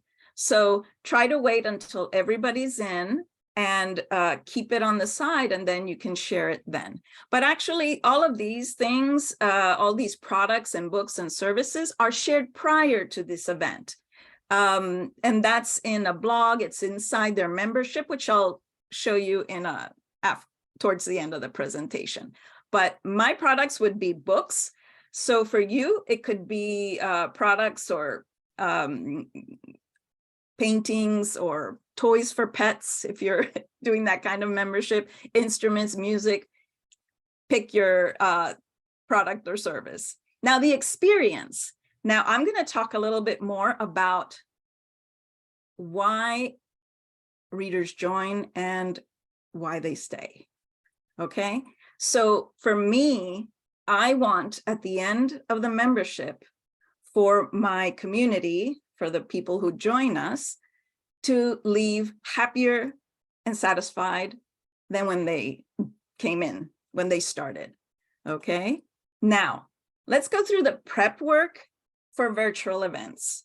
Now, if you're going somewhere, you're packing your car with all the material, your books, your gear, whatever it is, you have it in your car. You drive to the location, you have to unwind and everything. For virtual, you can easily do it, even in your pajamas, have everything ready, and get settled. Now, first thing, I know I mentioned most of my in-person events are free, but for paid memberships and for the Let's Talk Romance Book Club, there is a paid plan. So set up your payment plan, whichever choice you want, if it's single, monthly, annual, however you choose. Then, this is important, and this is a very important trick if you really want to make the most and not run out of Zoom times. Okay, go to your, well, I'm getting ahead of myself. Schedule first your Zoom live sessions, okay? And distribute them however you want to make. Now, create your products and services. I forgot to mention here, when you do your Zoom live sessions, pick the dates. And now that we have more, more features now to pick from, schedule that in. Products and services. Okay, so the way I do it, again, my products are books, and I put that inside the course. That's where I put the services in the course, and I'll show you later to get an idea. And when I do my live events, after a session or after an author attends, we always stay back, most readers, and I get their feedback, how they thought about the community. So information that they put in the chat can be used later as research for yourself to see if what they're seeing is what they're liking, and also testimonials, what they genuinely thought about the event, how are they liking it, and things like that. Now, for why do they join? Now, the beauty of a membership is that it's something that when people join, you want them to continue being a member. But you really have to understand and know your clients and who you want to invite, to make sure that they stay. But let's see, why do they join? Do you fulfill any needs for them? Are they joining because it's a community that is safe for them to be in? Can they be social? Is it a place where they will likely engage? And will they have connections? Part of a membership, and this is again like a club, so you want engagement, you want people to connect. And that's very important because that's one of the things that they decided to join your club or your membership. So did you fulfill one of their needs? Do they see themselves reflected in the community? And of course, do they connect with you and others? Another reason of why they join is for a want. It can be that, oh, it's cool to be a member of a private book club. There are others that are free, but this is kind of neat. I get to engage in a special community. Do you offer entertainment? Yes. I engage, and, you know, readers and members get to have fun. And it's also like an ego boost, because let's say, well, I met New York Times best-selling author, la la la. And this is really fun. And this is one of the reasons I think it just brings the happy and a way to create that memory and that experience. Also, people join memberships for growth. Okay, well, what does a book club create growth in? It could be in yours too, you know. It could be finding out the research behind how stories are made, about how other communities are, and from different cultures, diverse communities, historical periods, and how the author comes up with her stories. Also, they learn new skills. That could be something that they may benefit from your membership. And networking. You get to meet other people that have similar interests. So that is something a membership is great for. Now, the trick is, how do they stay? What makes them stay? Now here, are they feeling valued? Do you listen to them? If they, you know, do you ask them questions? You know, sometimes a lot of readers or people, members, are introverts and they're shy and they don't like talking, you know, live on video. But you can ask them questions, like even if they're part of a community or on your Facebook group, you can message them and say, hey, how are you doing? You know, are you enjoying the books that we're reading this week? It's up to you, and knowing your client, that interaction, but it's showing that you care, not asking questions like in a stalkery way. It has to be genuine. People will know when you're genuine and when you're not. Okay, and do they feel appreciated? Do they feel that they count in the community? You know, their thoughts, what they share. Do they feel included? Do they get to participate in books when they give recommendations? You know, we ask them, what are books that you enjoy? Always make it about a part of a community. Okay, it's not just about me, the presenter, bringing all the authors and the books and the recommendations. It's also about listening to them and letting them participate and bring in ideas. A lot of the time, mostly I will ask, you know, what authors, I give that in the suggestions, which authors would you like to have as a guest? And I try my best upon suggestions to bring these authors over for them.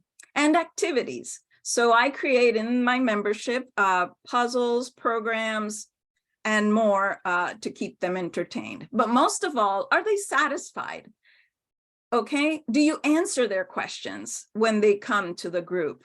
Are they looking for book recommendations? Did they find any to read? Do we give equal opportunity, not just focusing on just a few group of members, but taking into account everyone, and that everyone gets to be a part of the community. And this is, for me, one of the most important, that I want them to leave happier than when they arrived. Now, through New Zenler, I was able to create more than just a membership.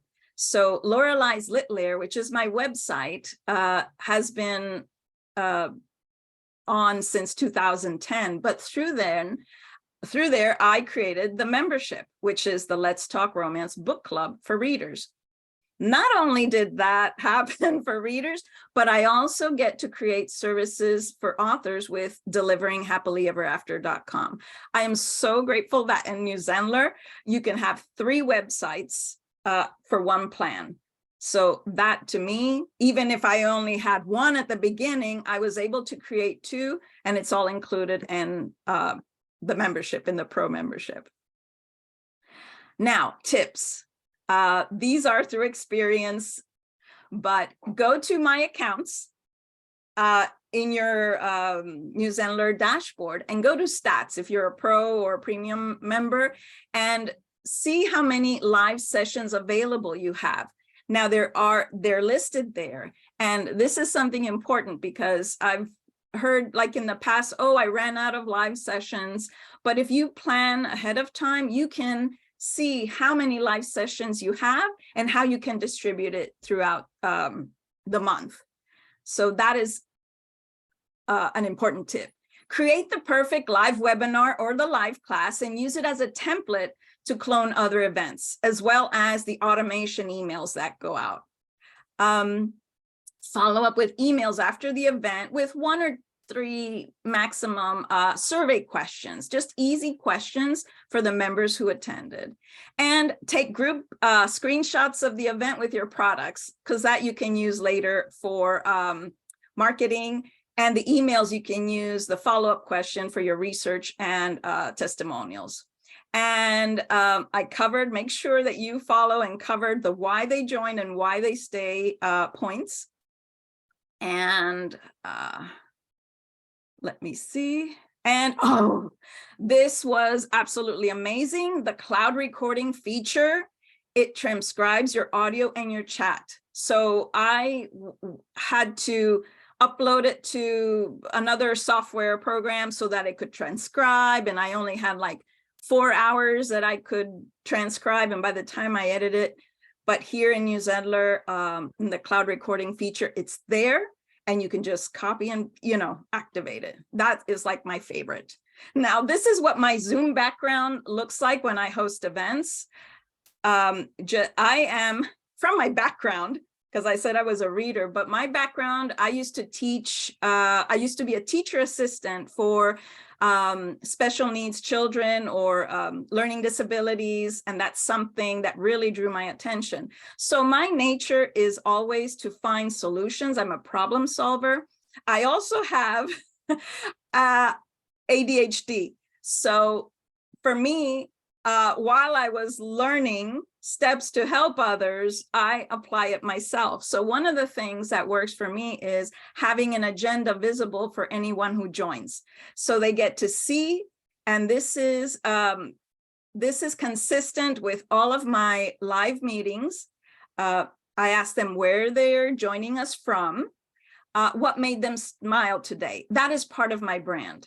That is everyone that comes can share something that made them smile today. And this was very important for me because remember when I said that about COVID and people overcoming stress, I want them, no matter what is happening in their life, I want them to focus just one thing in their life, in their day that made them smile. It could be a call from a family member.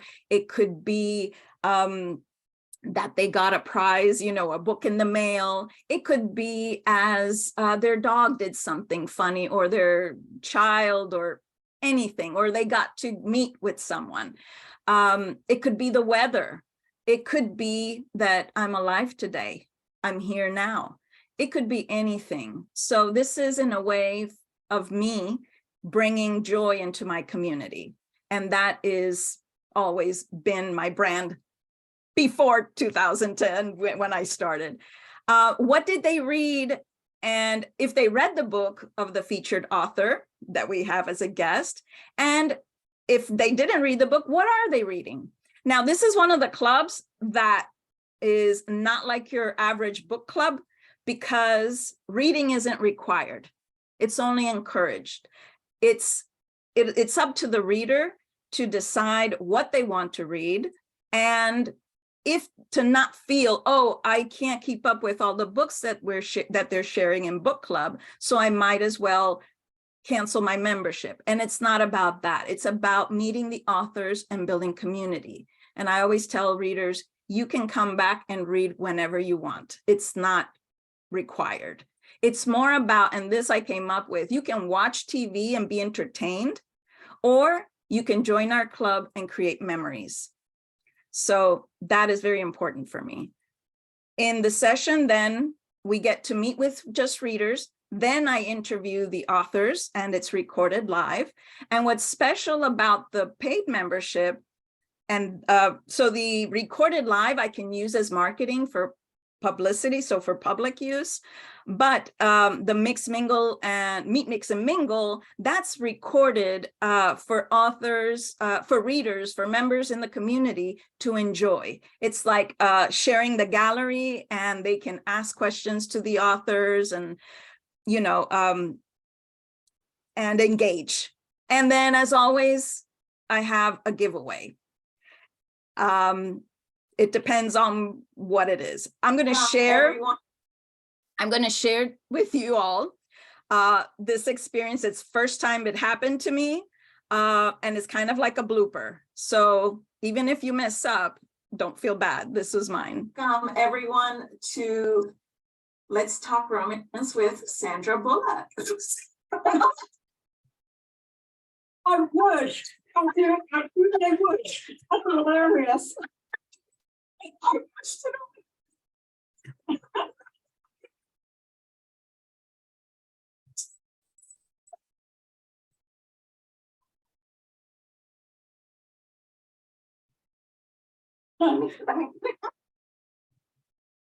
Welcome, everyone.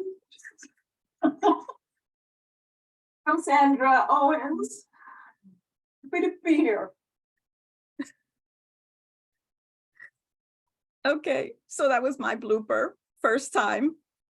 The movie was The Lost City, and it was by Sandra Bullock, and in the movie, Sandra Bullock was a romance author. And then that same week I had Sandra Owens. So I thought that was a cute experience. Anyway, so that is me for now. And Alice or Liz, do you have any questions, or were there any questions in the community, in the chat box? Oh my goodness. Firstly, thank you. That was amazing. And I love you being so open the whole way through, taking us through things step by step. And then that blooper at the end is fabulous. Like, we've all been there. We've all made, you know, those little slip ups. So thank you for sharing. Absolutely awesome. And I haven't seen any questions. Loads of love pouring out for you in the comments there. Yeah, I want to know if anybody knows who was in the first picture with Lorelai. Let me hold on. I'm going to, this is where they may have questions, but hold on. Oh, I told members, I told the community that I was going to share right here. This little, can you see here who this happy smiley face right here? Alice came, and that was one of my favorite moments. Oh, okay. Now I forgot. I was going to share about my website, how I created the membership, because it's not only about lives. So this is the website. Now here in the corner is always the logo. That's like the main umbrella. And then here is the description of the website. This is about the authors that I bring into the community. This is supporting by affiliate links, and this is for authors only. And below, I didn't even add names to the authors, because if you read romance, you will know who these authors are. Can you see my arrow, Liz? This, yes, we can. Yes, okay, yes, we can. This lady right here, her name is Julia Quinn, and she is the author of the Bridgerton series, which is now on Netflix. Season 3, I think, 2 or 3. So I don't watch TV anymore unless it's from one of the authors I have related. So this is Julia Quinn. This is Terry Wilson. This is Jane Porter, Flirting with 40, if you've seen the movie. There's so many authors here that are stellar. And out of that networking with all these authors is how I was able to bring them to the community. Now, let me share with you. Okay, let me log in. I'm as a student. I'll log in here. So when you join the membership, it's a paid membership. We have here, I created, this is the events going on. It's like a bulletin board, the banner with the events. And instead of creating like a curriculum for a course, I created a course for each feature in the membership. So the Lorelai's Lit membership, this one is a free membership. So if they click on it, they don't get any lives, but they can click here to register for a live to be a paid member. Then new releases, you know, so they can do that. But back to the membership, I have here this, and I need to figure out how I can order these because I tried doing it and it wasn't successful. But live events, this is where I have live events so people can register. And then how do they go back? They click here and they go back to the main dashboard. Monthly romance challenge. So here I have romance challenges. It's free for everyone if they join, but paid members, if they do the challenge, they will win a giveaway. They're eligible to win a giveaway at the end of the year. This is something new I started specifically for paid members. So these are ideas that come to mind on how to make a paid membership worth joining. Again, paying attention to your clients. Going back to the access page, private Facebook group. Now, this is how they can join your private Facebook group. And it's the same thing. But really, I was happy that New Zenler had a community, because a lot of people, like I said, even myself, I didn't want to go on social media because it was overwhelming. And so I wanted a place where readers can join and say, oh, I don't do Facebook, I don't do.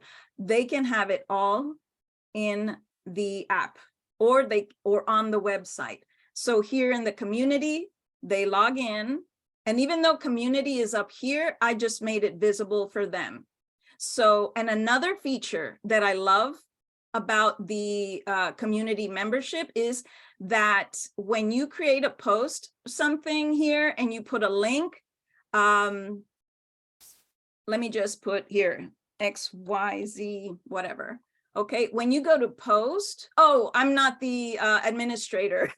This is as a visitor. But when you, as an administrator, when you want to share something, I love that in the community, you can post a link to join an event right here. And then before you post, a little box appears with a little envelope, and they will send that notification directly to your members.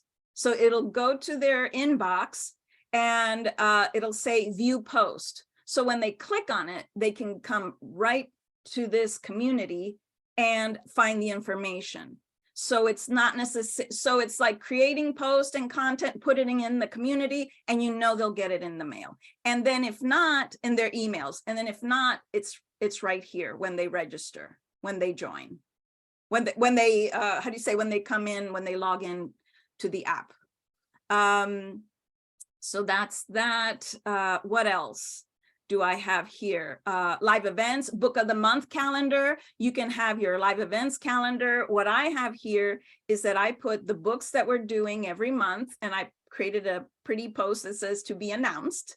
And then if they click on it, it'll take them to an Amazon page where they can purchase it however, you know, they wish.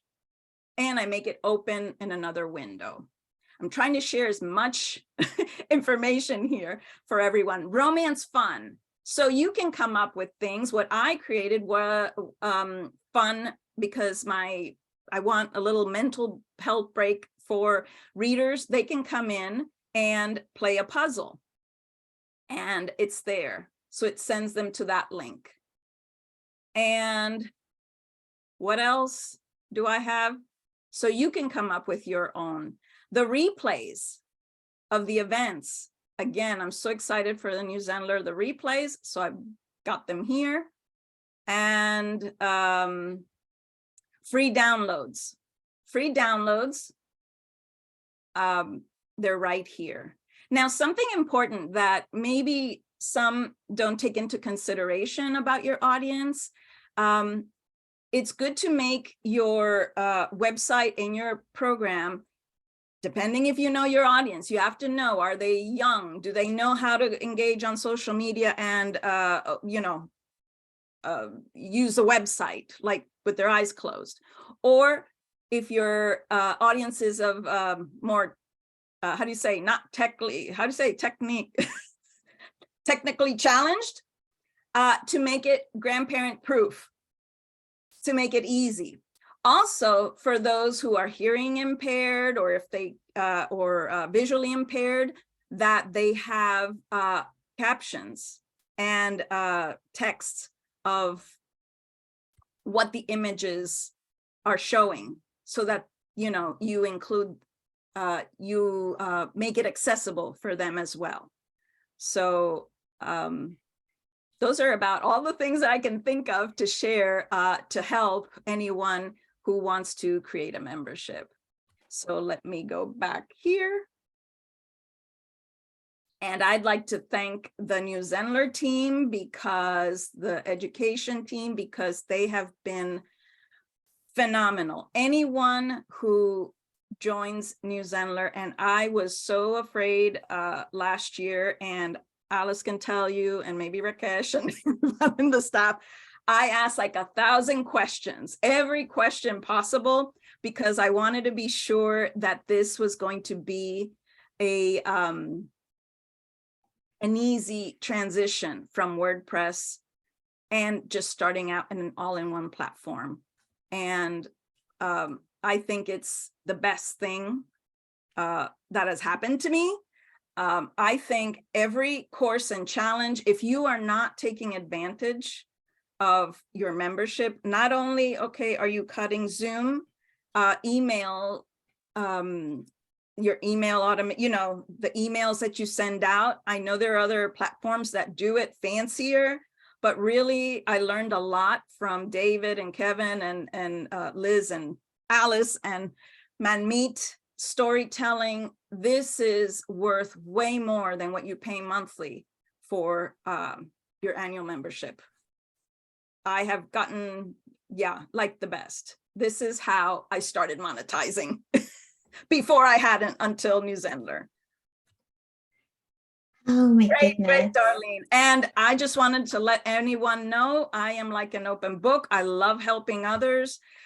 They can reach me if they want to email me at info@lorelaislitlair.com.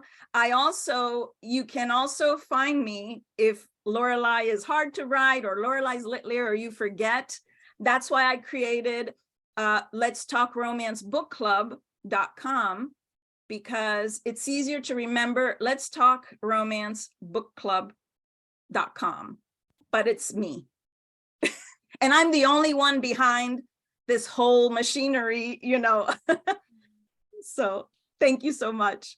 Thank you so much. And so much love is pouring in for you and your amazing presentation. We're all super, super grateful. So many top tips you have shared with us. So many. Oh, another quick one. And then I will have to head over. About today's one-to-one booking session, I will start now, because this is like perfect timing to really put into work the Delivering Happily Ever After for authors, because now I can book consulting sessions directly with them. So this is like perfect timing. Thank you. Go Zenler. Yes. And thank you so much. I'm a proud ambassador. Woo! And we love that. We love that. Thank you so, so much for your time, for your energy, for your openness. You have been absolutely amazing. And I'm sure, you've got there how people can contact you. They can find you in the group. Yeah. Super. Thank you so, so much. Absolutely amazing. Oh, wonderful. Thank you. And now you can rest. Enjoy the remaining part of the of our awesome summit. Thank you so much. Okay, and so now let me find, and here she is. Woo! As if by magic, by the power of Zenler, here you are. Here The I am. absolutely fabulous Laura. Thank you so much. I'm excited to be here. And honestly, the things were so great so far. And they build on each other, and they interconnect in really lovely ways. And so it's just been a pleasure to be here and so fun. Amazing. And they've all meshed in together, and like you said, been building throughout the day. So super, super excited for your presentation. And I will properly introduce you now. So this is the fabulous Laura, and she works with people to reduce their stress, eliminate overwhelm, and discover their right effort to achieve dynamic balance in all activities. And this is especially useful for public speaking and creating authentic connection via video presentations, such as this. And her topic today is camera confidence. So fabulous, Laura, take it away. Okay. Let's see. Because I'm on a laptop, Liz, it says to me that if I show my slides from inside Canva, that it shuts out my thing and I can't hit the share button. So I only have like 3 or something. If you could pop them up. I will do. We'll just do a little overview, and then the rest is practicing. Oh my goodness. And people can practice with their camera off and have an idea of what to do when you get carried away, what to do when the tech doesn't work exactly like you anticipated. Because when you're doing live, as many people have said, stuff happens. So one of the things we'll learn today, without having to do anything special, is how the quality and tone and pacing of your speaking voice help you create an optimal learning environment for the people watching your presentation or attending your live class. How being at ease on camera creates a better learning environment for students, especially if you're doing a group class. And a couple of tips and tools that will help whether you're doing a recorded presentation or live. Okay, you can switch to the next slide. So understanding is great. So I'll give you a little bit of theory, but humans learn by doing. And so we'll also practice a few things together. And the basic 4 steps, you could do the next slide, please. You're so great. Is to understand. So I'll give you a quick demonstration. During Honey's presentation, I wrote that I was quietly, and my mood was quietly anticipatory. Yeah, really, no, I'm really excited. See, and if I let my excitement carry me away, my voice speeds up, the pitch isn't as pleasant, the speed with which I say words makes it harder to understand. So I come back to myself and I like, that's not my real me. That's not my real speaking voice. That's not how I communicate best. So that allows me to, I practice some quick tools, and this gives me a feel for my authentic voice. And you learn it, and you also learn when you get caught up in your content. You wouldn't do one of these events. You wouldn't want to share, or you wouldn't make a course if you didn't want to help people by sharing what you know. So it's really easy to get caught up in, I have to share this right. You know, everybody has to understand. And as soon as that energy and pressure comes into you, it's conveyed through your voice. It's conveyed through how you are on the screen, and it interferes with clear, calm, and connected communication. So these little tools are really simple.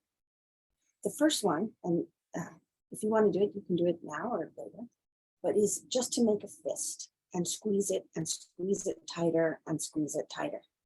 And if you're listening, you can hear what happened to my voice.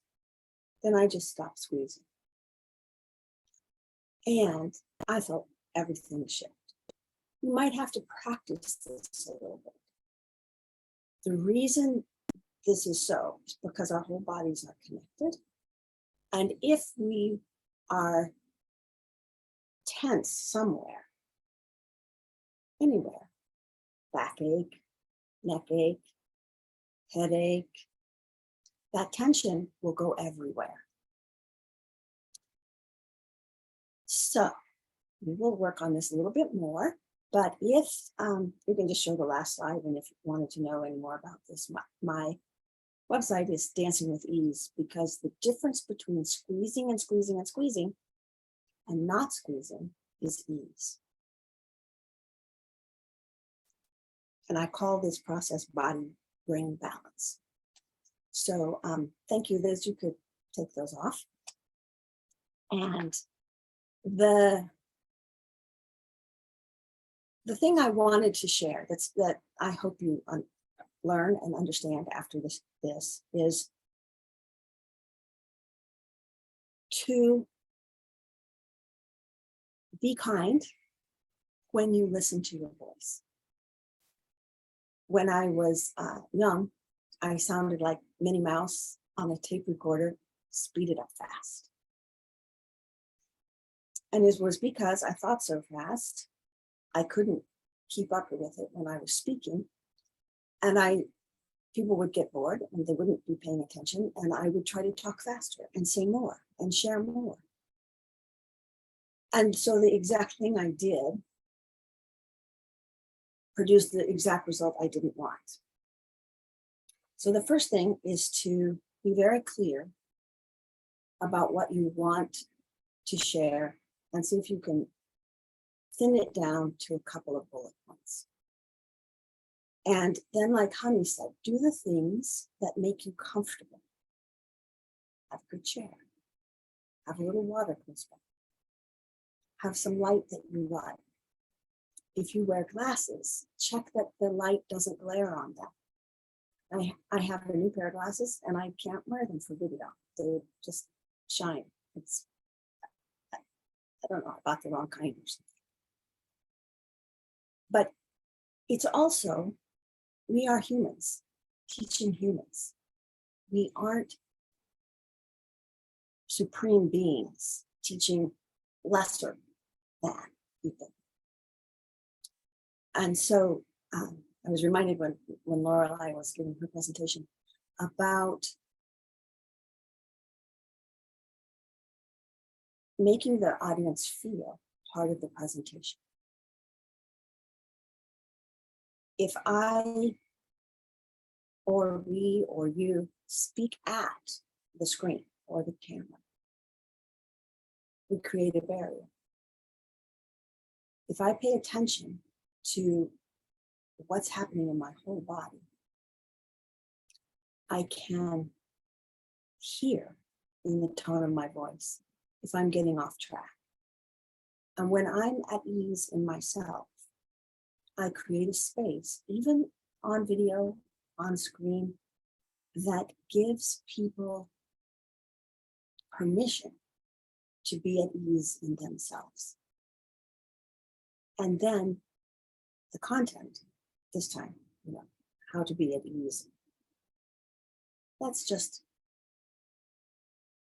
letting yourself be you and share your unique idea.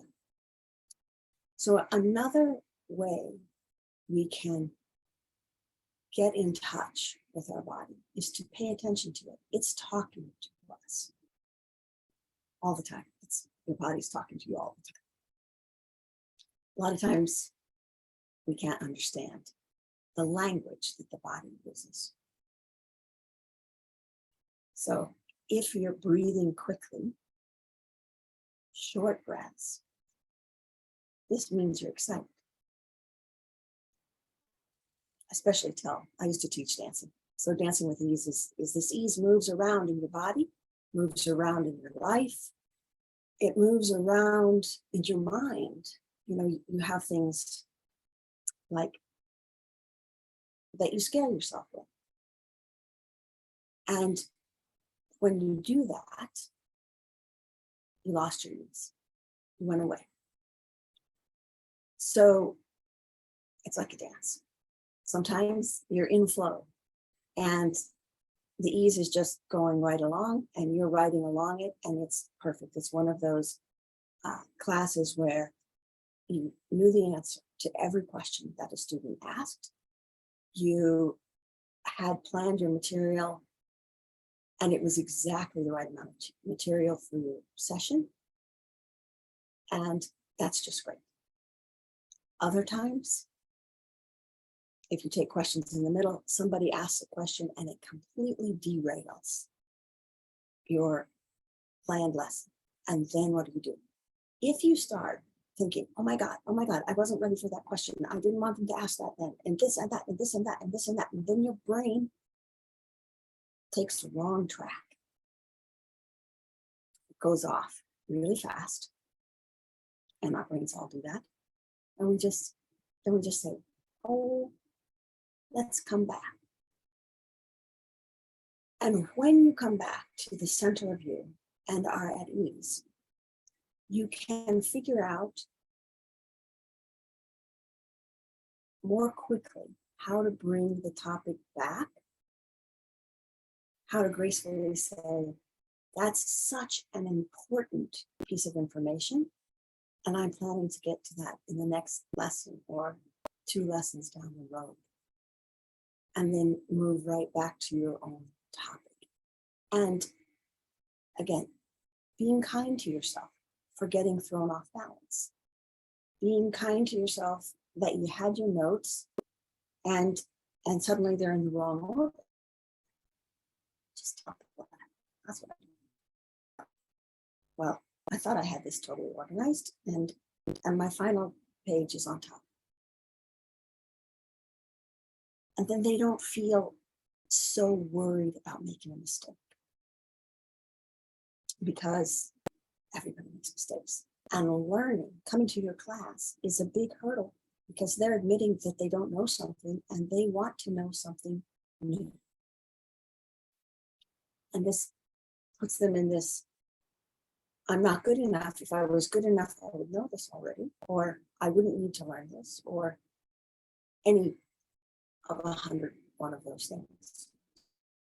Bodies are talking to them. When your body gives you information, you can work with it. And then you can also be aware during your presentation that if my speaking starts to speed up, I know I'm getting carried away and off track. And I just hear it. And then I say to myself, oh, interesting. And I have a choice. I can beat myself up, which takes me further off track. Or I can just say, where's a little bit of calmness in my system? Where's a little bit of ease? So most of this is in the moment mind management. And when you do that, you're also able to deal with emotions that come up. So you might think, I don't know, you might think before you go live, I don't want to be on screen. I don't like how I look. It's okay. There's a million ways you can present your material without being live on the screen at the same time. Gradually, you can practice and it will work better. Gradually, if you listen to your body and you take care of yourself, you will realize people did not come to your live because they thought you looked cool. They came to your live because they were interested in your content. And when you can share your content, then they'll be very happy and they'll like you. And they'll like how you look because that's you and they like you. And live is a way to connect with people via Zoom. And so one of the things that I do frequently, and I just did it right then, is I noticed that a little bit my toes were grabbing on the floor, which means it's getting a little nervous. So I just check in my body, where's someplace that feels better than my toes? You can think that while you're thinking anything else. And as soon as I did that, I took a deeper breath. My breath felt better than my toes softened, my voice calmed down. In that space, again, we have room to engage with people from a place of acceptance of ourselves and acceptance of them. And in that space, that creates a kind of friendly environment, pretty much like it was here today. People sharing with joy, people learning, people sharing in the chat, people supporting each other. All of that comes together in a way that allows free exchange of information and allows people to absorb and learn. This way of being at ease in yourself so that you can stay calm under pressure. Doesn't mean you don't get upset, right? It means you come back. That's all that's important. Everybody gets excited. I sometimes remember myself in the first grade, the teacher says, who knows the answer to? And before she even asks the question, I'm shooting my hand up into the air and waving it because I wanted to be the one to answer. So your students are going to get excited. They're going to, break in with questions, with ideas, with different points of view. You're going to say something that's going to remind them of something, and they're going to want to jump in. And so how do you let them jump in? How do you let them engage without completely sidetracking the whole thing? So one of the ways is how they have done this with Zenler is to have somebody monitoring the chat so that I don't have to split my attention, which is a good thing. Also, having Liz help me with my slides. It turns out on my laptop, I can't do two things at once very well. I can't see my Zoom screen and my slides are full size, and I can't make the slides less than full size. So they had a solution. When I'm calm, I can ask for help.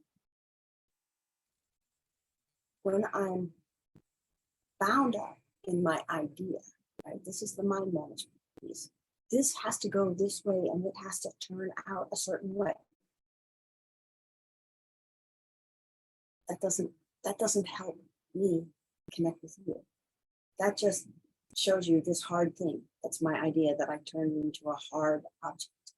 Doesn't leave a lot of room for you to engage or me to engage. But if I come back and I notice that I'm squeezing, and my hands are squeezing, and my hands squeeze, my voice is tight, my mouth is narrow, and I just stop squeezing, then I have like a dome instead of a tight, icky thing. Yours might move a different way. Same thing with the fist. Out of the camera range, you can do this under the table. You can squeeze your fist and relax, and then see. I see right away my whole body responds because I gave my body permission to be itself in this moment. This takes a little bit of practice. When I first started to be calm, I'm not by nature a calm person. My voice changed, and it didn't sound like my voice, and it was a little bit nerve-wracking. And I'm like, wow. But I also knew in the old days when I like be recorded, okay, let's be really old days on a cassette tape, okay, it's ancient times. I did sound like Minnie Mouse. We would record things and send them to my grandparents. And I didn't like that. And so I said, what if I just allow my voice to be and I decide not to judge it? And this is one of the things I don't think anybody here who is making courses is making them with the idea that they did not want to make whatever they're making to be the best thing they could make. And because it's digital, I would say to you, the best thing you can make today, you can always go back and change it. If you make a sales page, you can always go back and change the colors. A live video, you pretty much have to say to people, well, I just flubbed up. It's okay. Everyone flubs up, and we're going to go on. And then, no matter your content, whether you're teaching about finances, which actually, this is the same thing in finances. Sometimes you make a great investment. Sometimes you make an investment that tanks. But it's not the end of the world. Everybody does this. And so you take your experience, you assimilate it, and you make a new plan and move forward. So by doing this with yourself, whatever content you teach, you're helping people become themselves calmer, more focused, and able to communicate better. So the other thing that I sometimes do is I notice what's happening in my body. Partly this is a way of learning your body's method of communicating with you. Pain is a drag, but pain is a message, and it's a message usually coming through as a discomfort because you were getting a message earlier that you were not paying attention to. So your body ups the level. So if you lose your voice while you're doing your presentation, this is a sign that you're pushing your body in a certain way, you're using your breath a certain way, that's causing tension in your vocal cords, and you lose your voice. This is a trap. Especially you need to be live. So you could use throat lozenges, you could take cough syrup, you can do a lot of other things to help yourself, and those are all good. But if you have a repeated habit of speaking a certain way over your vocal cords, you think, okay, well, I'm going to go to a coach and she's going to tell me to do this, do that, do the other thing. And I'm going to pay attention to your whole body. Because wherever you allow your body to become at ease and home in itself, that will filter through your whole body because your whole body is connected. So if your brain is just spinning 150 miles an hour, so even when I say that, my brain really knows how to do that. And I have to tell it, yeah, thank you, but that's not useful, especially not useful in a presentation, except as a demonstration to how quickly my body responds to certain thoughts. So one of the things Laura said is, you stage your space and your event. And I have a little space over to the side of my desk, which is where I tell things to go that I will think about later. And so I don't banish them. If they came up, they're valuable. They might not be valuable right now.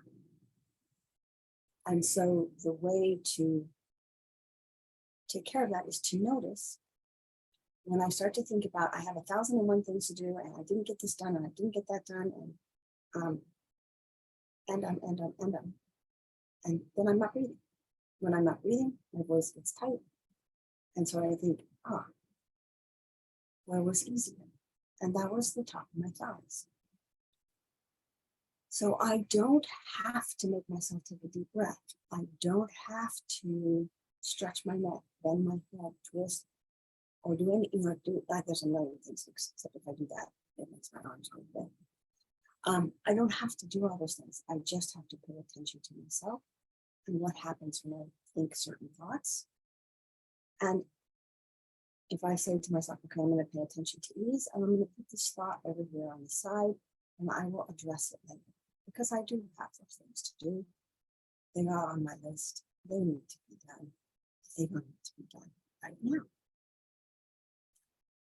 So, camera confidence is really confidence in yourself, confidence in the moment, confidence in the okayness of who you are, and that you can come back to instantly by noticing when you're tensing. Now, it won't always be your fist that's tensing, but the process is the same. And you don't quit making a fist, you just stop squeezing.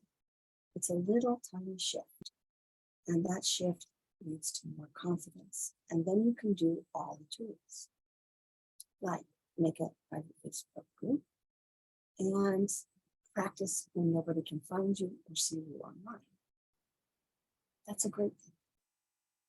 You can see what happens when you're supposed to touch the keyboard, change slides, do this, do that, questions, look at the chat.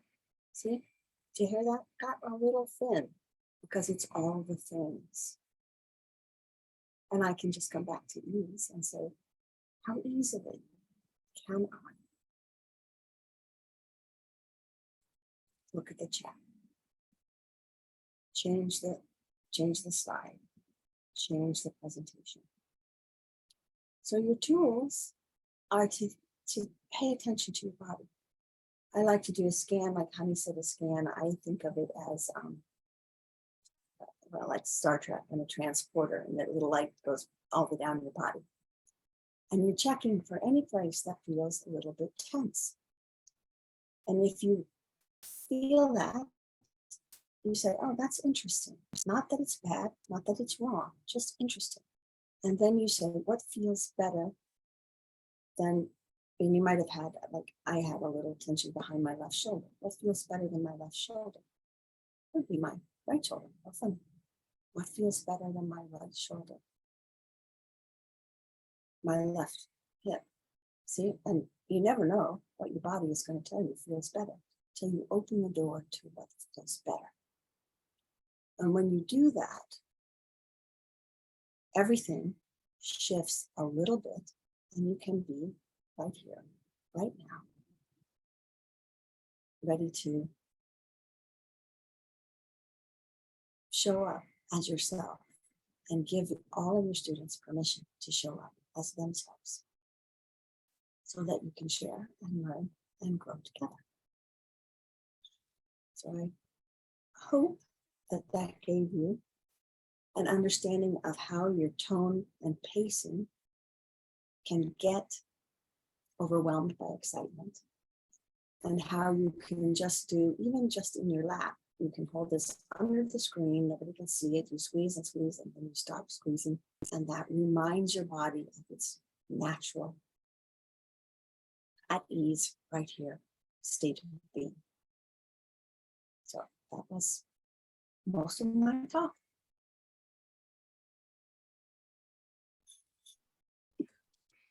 Hi, Liz. Hi, lovely, lovely Laura. I'm so extra chilled and relaxed after your presentation. Thank you. That was amazing. I'm so glad. And It's- if you have any questions, sorry, for Laura, do drop them in the chat so that she can answer them for you. That was nice. Carmen put in a quote by Carl Jung. If the path in front of you is clear, you are in someone else's path. And Alice asked me how long I've done live video. I think I started, live video in this format. Probably I started showing up in about 2018 online. However, my very first appearance on video was in the giant 3/4 inch tape.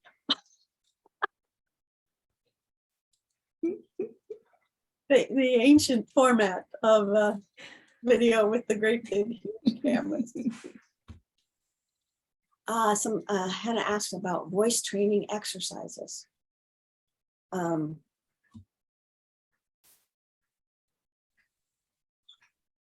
There's a million of voice training exercises, but truly,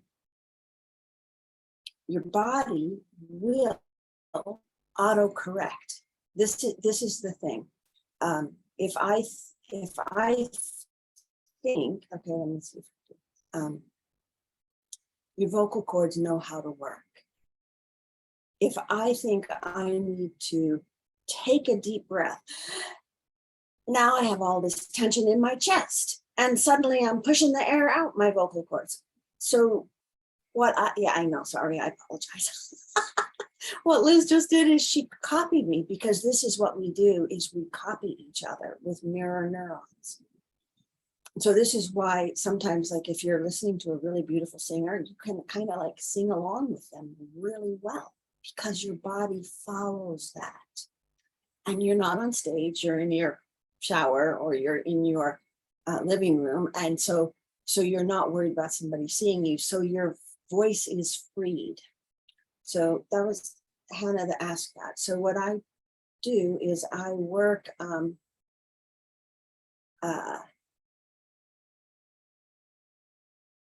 with the ease and let everything else change in my body. I don't decide, like when I do the scan and I find something and like I have toes on my left like this, so I could just move my toes. But what happens when you do that is you move the tension. So I took the tension from curled to straight. I didn't do anything to change the tension level. But if I think, okay, what feels there? See, when I just ask the question, what feels better than my toes? Then suddenly my whole body goes, and my toes are flat and they aren't stretched and they aren't curled. So if you want to experiment with this more, if you make a fist and hold it really tight and try to stand up and see what happens, then sit back down, make your fist, stop squeezing your fist and stand up and see what happens. That will give you this whole perspective of how your whole body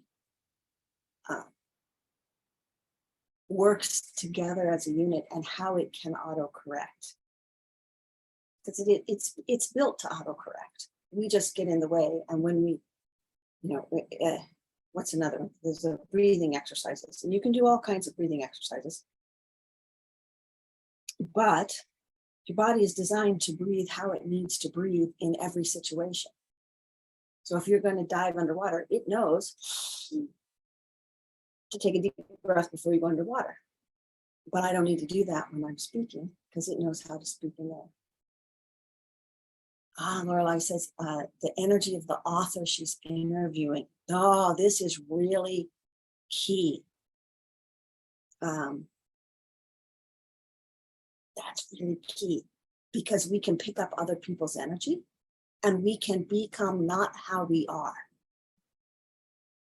And so this is true too. Like if you have a little kid who's upset about something, screaming and crying, and you're like, and you want to be even nice, and you're like, calm down, calm down, calm down, calm down. If you calm down, they will calm down. And when you're interviewing an author, it's easy to pick up their energy, or anybody, a guest. See, I'm getting excited now.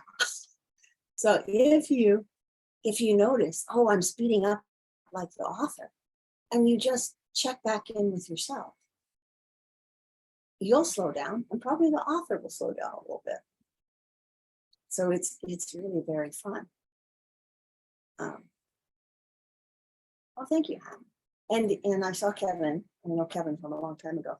Yeah, it wasn't VHS. I forgot what that big stuff was called. I just know it's 3/4 inch. Beta.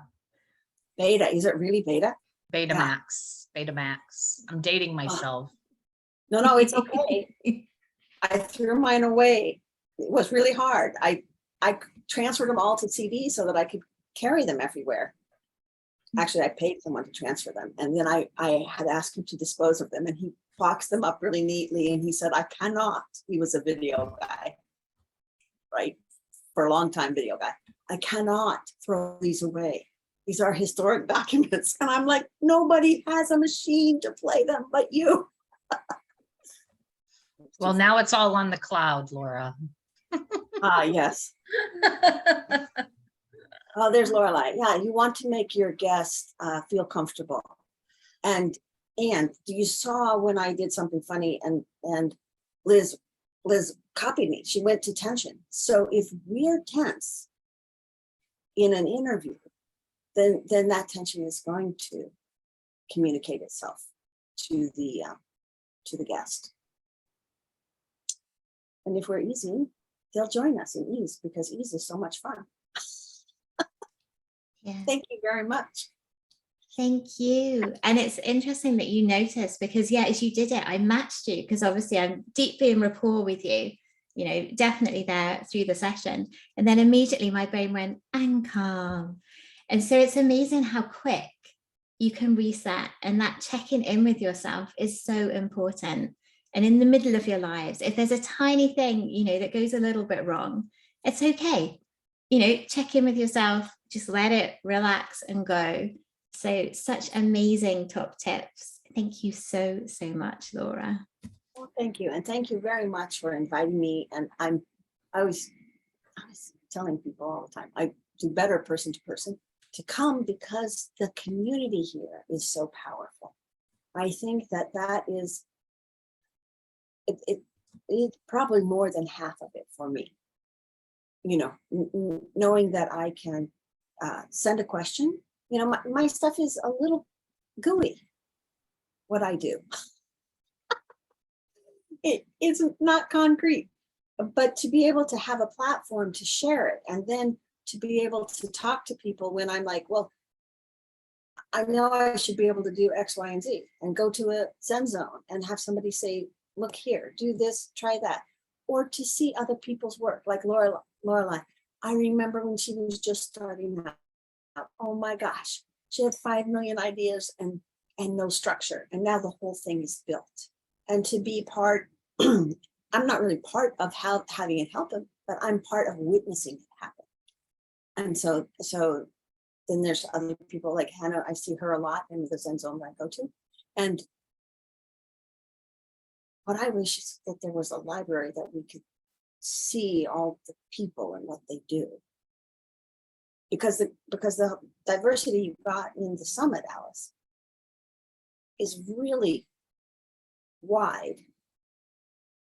And I'm like, yeah, but there's hundreds of other people. What am I missing? You know, because I'm not missing it, because it's a new Zenler and there's no FOMO in new Zenler. That's right, Laura. It's a no FOMO zone. Zen. I love that. So thank you so much for inviting me. And if somebody wants to try something or do something, you know, we can do that, or go on to the next thing. Hey, Kevin, it's great to see you. Oh, and Laura, do you share with us in the chat where people can connect with you as well? I can do that. And let's watch me try and do everyone, since I sent everyone the link to my slides. See, I did not let that upset my whole thing, right? And my meet was so nice. She said, it's not a big deal. And I suppose no one would do that. That's it.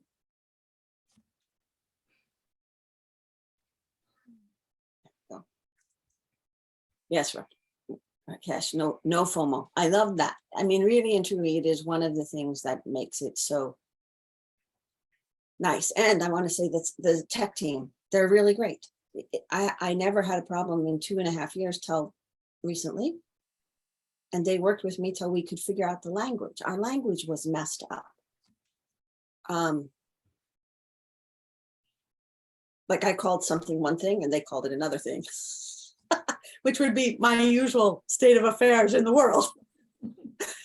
But we kept talking and I kept sending pictures and and then they said, oh, here, just change the zoom ratio on your screen, and boom, I could do everything I wanted to do again. And that is the other most valuable thing to me, is to have people who don't do it for you, but teach you how to do it. That is really amazing and powerful in terms of empowering, which I really like. It's the way you learn as well, isn't it, Laura? By doing it yourself, you will learn how to do it and you won't need any help next time. And you can even help people in the group as well, which is what happens a lot. And that's really nice to see, you know? It's very special.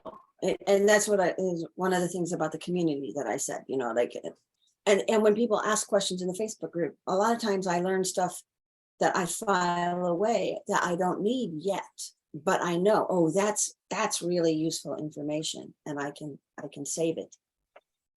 And so it's great. I think it's great. And yeah, learn by doing. See when you get tense and quit that. No. And then knock that off. That's what my mom used to say. Well, just quit that. It hurts when I do this, doctor. Well, then don't do that. That's it. You don't want to quit in the middle of a summit, do you, Alice? No, not at all. And I've been up since 3 a.m., y'all. So I am so impressed. Actually, I am impressed with the whole thing. This was like the easiest summit I have ever been in, I think. And fun. They're all, you know, and still, like I said, such a wide range of people. I had to print it off of so many different people. Yes. Thank you, Laura. Thank you so much for being with us today, for being our final speaker to get us all at ease. Your voice, you know. Go to sleep, right? Yes, I've known Laura for a very long time. So she knows I love her. She does put me at ease. Love the voice. So thank you very much for your talk today. And we are now going to move on to our final bit, which will be the closing ceremonies with the whole team. So Laura, I'm going to unco-host you and move you back to like the audience for that. Fabulous, my friends. And then just if you turn off your camera, or can I do it? There we go. Fabulous. Thank you. Okay, so we have the whole team here again, right? Everybody here? Yeah, I see David and I see Liz and Manmeet and Kevin. And do we have Rakesh? Did we lose him in the mix? Where's Rakesh? He'll pop up. I made him co-host too, so he can be here. Yeah.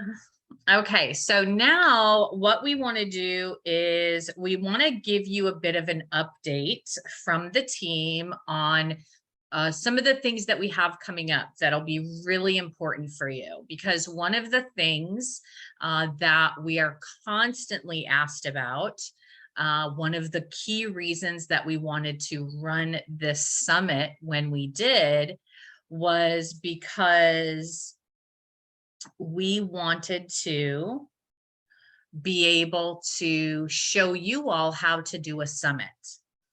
And we wanted, because you continued to ask us about doing a summit, so we wanted to be able to show you how to do that. So we ran a summit for you. And at the end of the month, David, do you want to tell them what we're doing at the end of the month? Absolutely, yeah. So the day with Zenler, the end of the month, will be all on how we ran this summit. So it's going to be 6 hours of us all talking about what we did to actually get the summit running. So it's almost like, I love these sort of things. It's like, you know, when I first saw the film Jurassic Park, I was more interested, not in the film, but actually in the special effects, like how it was done in the background. And that is why we were saying to you guys, you know, you need to take part in this, because if you take part in it, you'll see exactly the process, you'll run through it all, and then we're going to show you how we did it. And it's going to be really clear for you. Now, if you're just going to jump in and see how we've done it and you haven't attended, you're getting half the picture. So you can look at the replays, guys. If you're catching up on this stuff, you can see this stuff, but actually being live is so important, because like you guys have been chatting all day and putting stuff down and getting information, but we're actually going to share how we did it behind the scenes. So we are super excited to do this for you. And it also leads us on to running a full challenge on this at some point as well.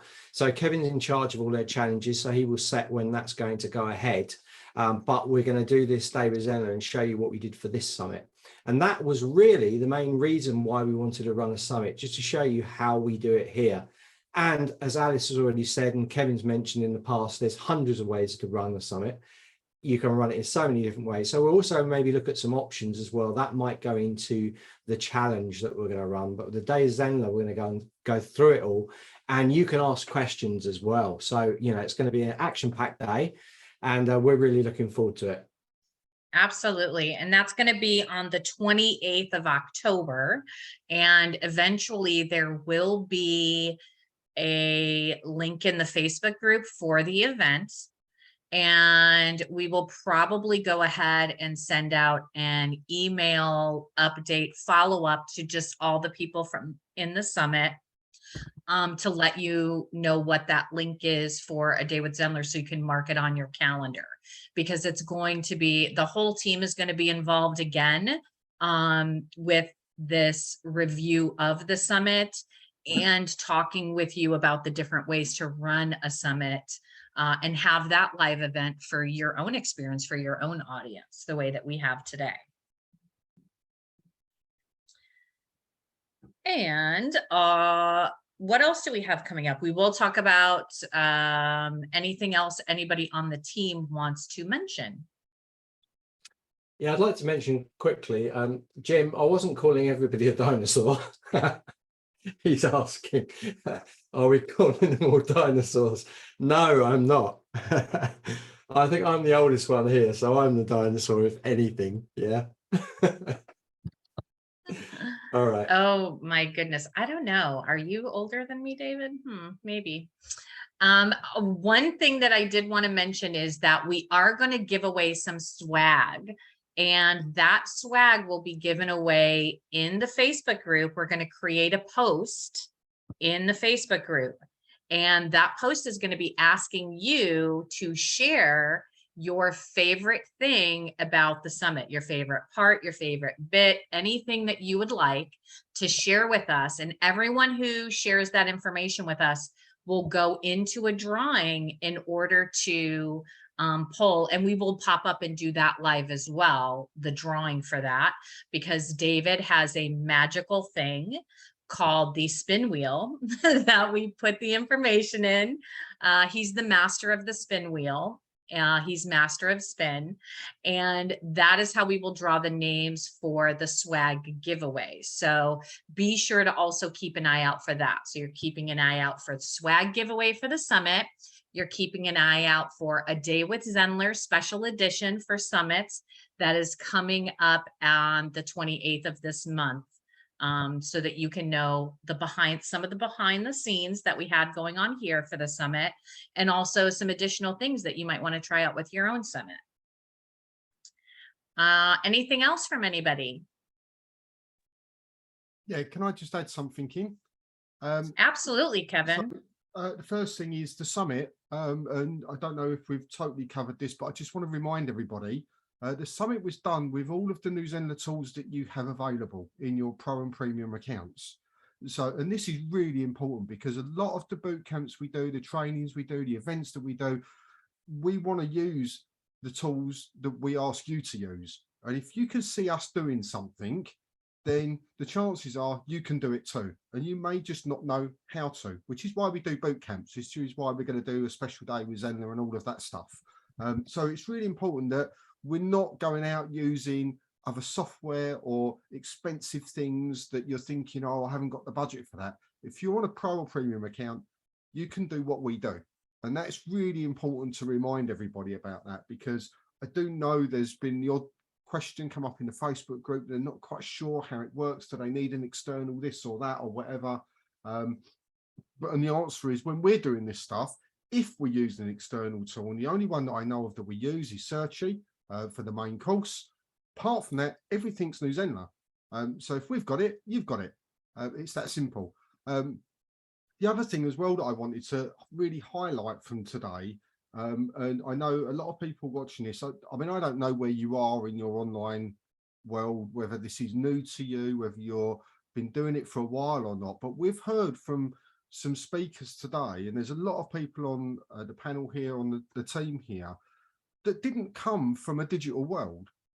They started off doing something else. We've heard about a truck driver, you know, we've heard about people doing all other stuff that have embarked on this whole embracing of what's possible online, what's possible in lives, because live is still reasonably new to the online world in terms of technology, what's possible within courses. And what I think one of the biggest takeaways I've got from this, and I hope everybody watching this will get from it, is, well, these people may be a few steps ahead of you, but it means it's achievable. You don't have to go and get a degree in computer science to work this stuff out. And that, for us at New Zenler, is our whole purpose of being in the education team, is just to help normal people that may not be particularly confident with tech stuff or software like this, to help you become more confident with it. And that for me has been a really big thing running through. People like Jim, his investments, he's not a live streamer. He doesn't do live streaming for a living.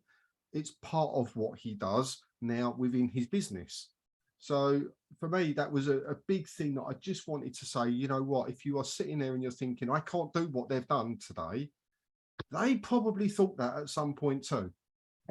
And here they are with us and they're doing it. So if you have the desire, we'll give you the support and education to help you using the platform and the tools within New Zenler to achieve that, whether that's through Zen Zones, Zen Chats, coming on to days with Zenlers, whatever it is you do, coming on to our boot camps, we're there for you to help you move forward at a pace that's going to be beneficial for you. And I just wanted to really highlight that, because I know people do get very nervous about, oh, well, they've been doing this for years, and, you know, Angela's really experienced it, but at some point she started and she didn't know it, and she self-admitted that she didn't know it. She was a truck driver. What do they know?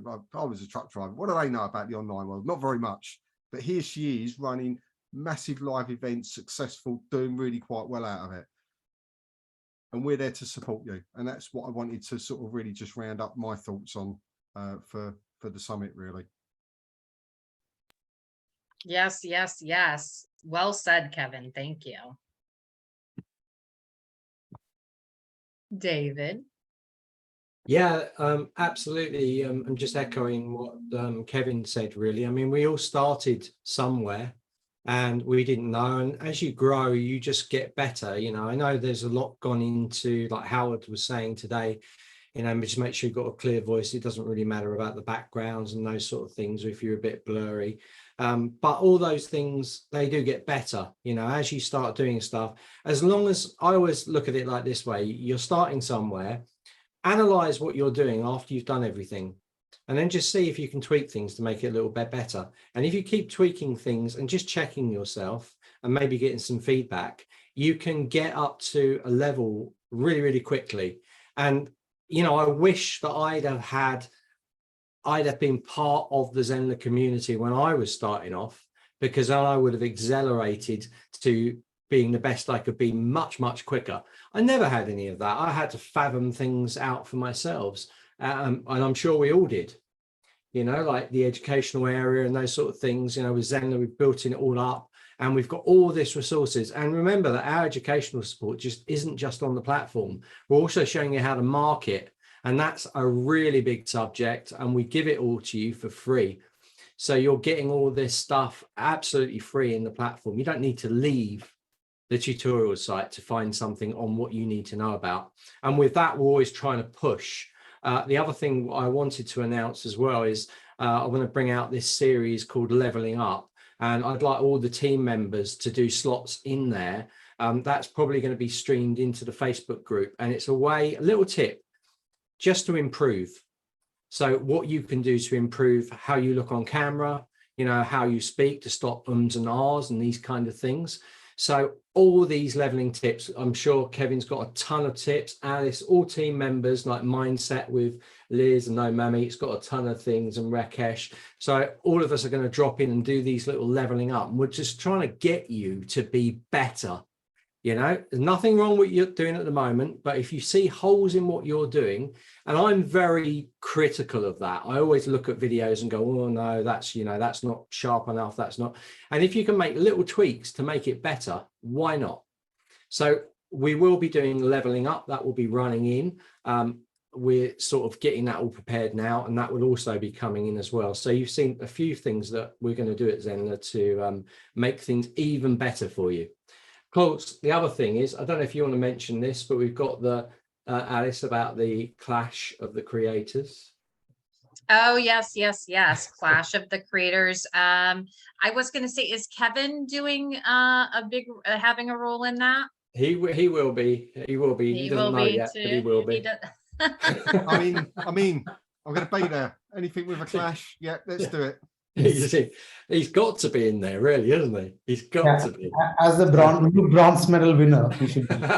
Yes, Yeah. Exactly. Bronze medal winner has to be in there. Well, getting teams, David, is this how it's working? You have a team and I have a team? That would be quite cool. Well, no, I think the winner needs to take you on in a live belt. That's what I think. So we'll see. We're working out the details. Absolutely. But it's going to be a lot of fun. So one of the things that you want to do is you want to make sure that you are subscribed to the Zenler newsletter, and that you're in the Facebook group, because that's where we share a lot of information about the events and the things that we have coming up for you. And again, as we've said in here, and I say it all the time, Zenler is a no FOMO zone. So just like this is recorded for you, we run boot camps and challenges and webinars all the time. We have Zen pop-ups, we have Clash of the Creators, we have a day with Zenler. There's always something happening for you. So there's always something available for you to interact live with the team. And there's always going to be a replay available for you if you can't make it live. So you don't have to FOMO it, you don't have to stress out about it.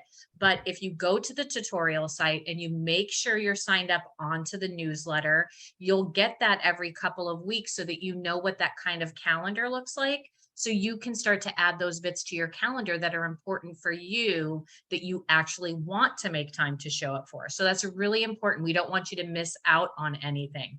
Sometimes people will say, oh, there was a challenge and it was in the newsletter, we posted in the Facebook group about it. And so sometimes things get missed. So make sure that you are subscribed so that you get those updates from the team, because we do have a lot of exciting things coming your way through the end of this year and into next year. So yes. And I would say, do we want to close this out? Rakesh, do you have some final closing ceremony words for us? Yeah, I mean, well, what can I say? What a day. I'm still buzzing. Some amazing sessions from the course creators from the Zenler community itself, and hope you had lots and lots to take away. And can I just say big thanks to all the participants who have engaged with all the speakers through the entire day. So much love from the community, and massive thank you to the entire education team working tirelessly to basically set the entire thing up. Hours and hours have gone into the prep and planning and execution and everything to make it as smooth as it seems, as smooth as it is right now. And also to the entire tech team and infra team who has been monitoring the platform and who has been behind the scenes looking at the platform as we get more traffic and stuff. And also we managed to squeeze in one-to-one bookings just in time. So that's another big thing we achieved today. Yeah, this is our first time. This is our first ever summit, and as always, this is a great experience for us as a platform as well. So always there are lots of takeaways for us as well. So thanks everyone. Yes, thank you, everyone. Have a fabulous evening, morning, afternoon, whatever, wherever in the world you are. We love you all. Thank you. All right. Bye for now. Bye.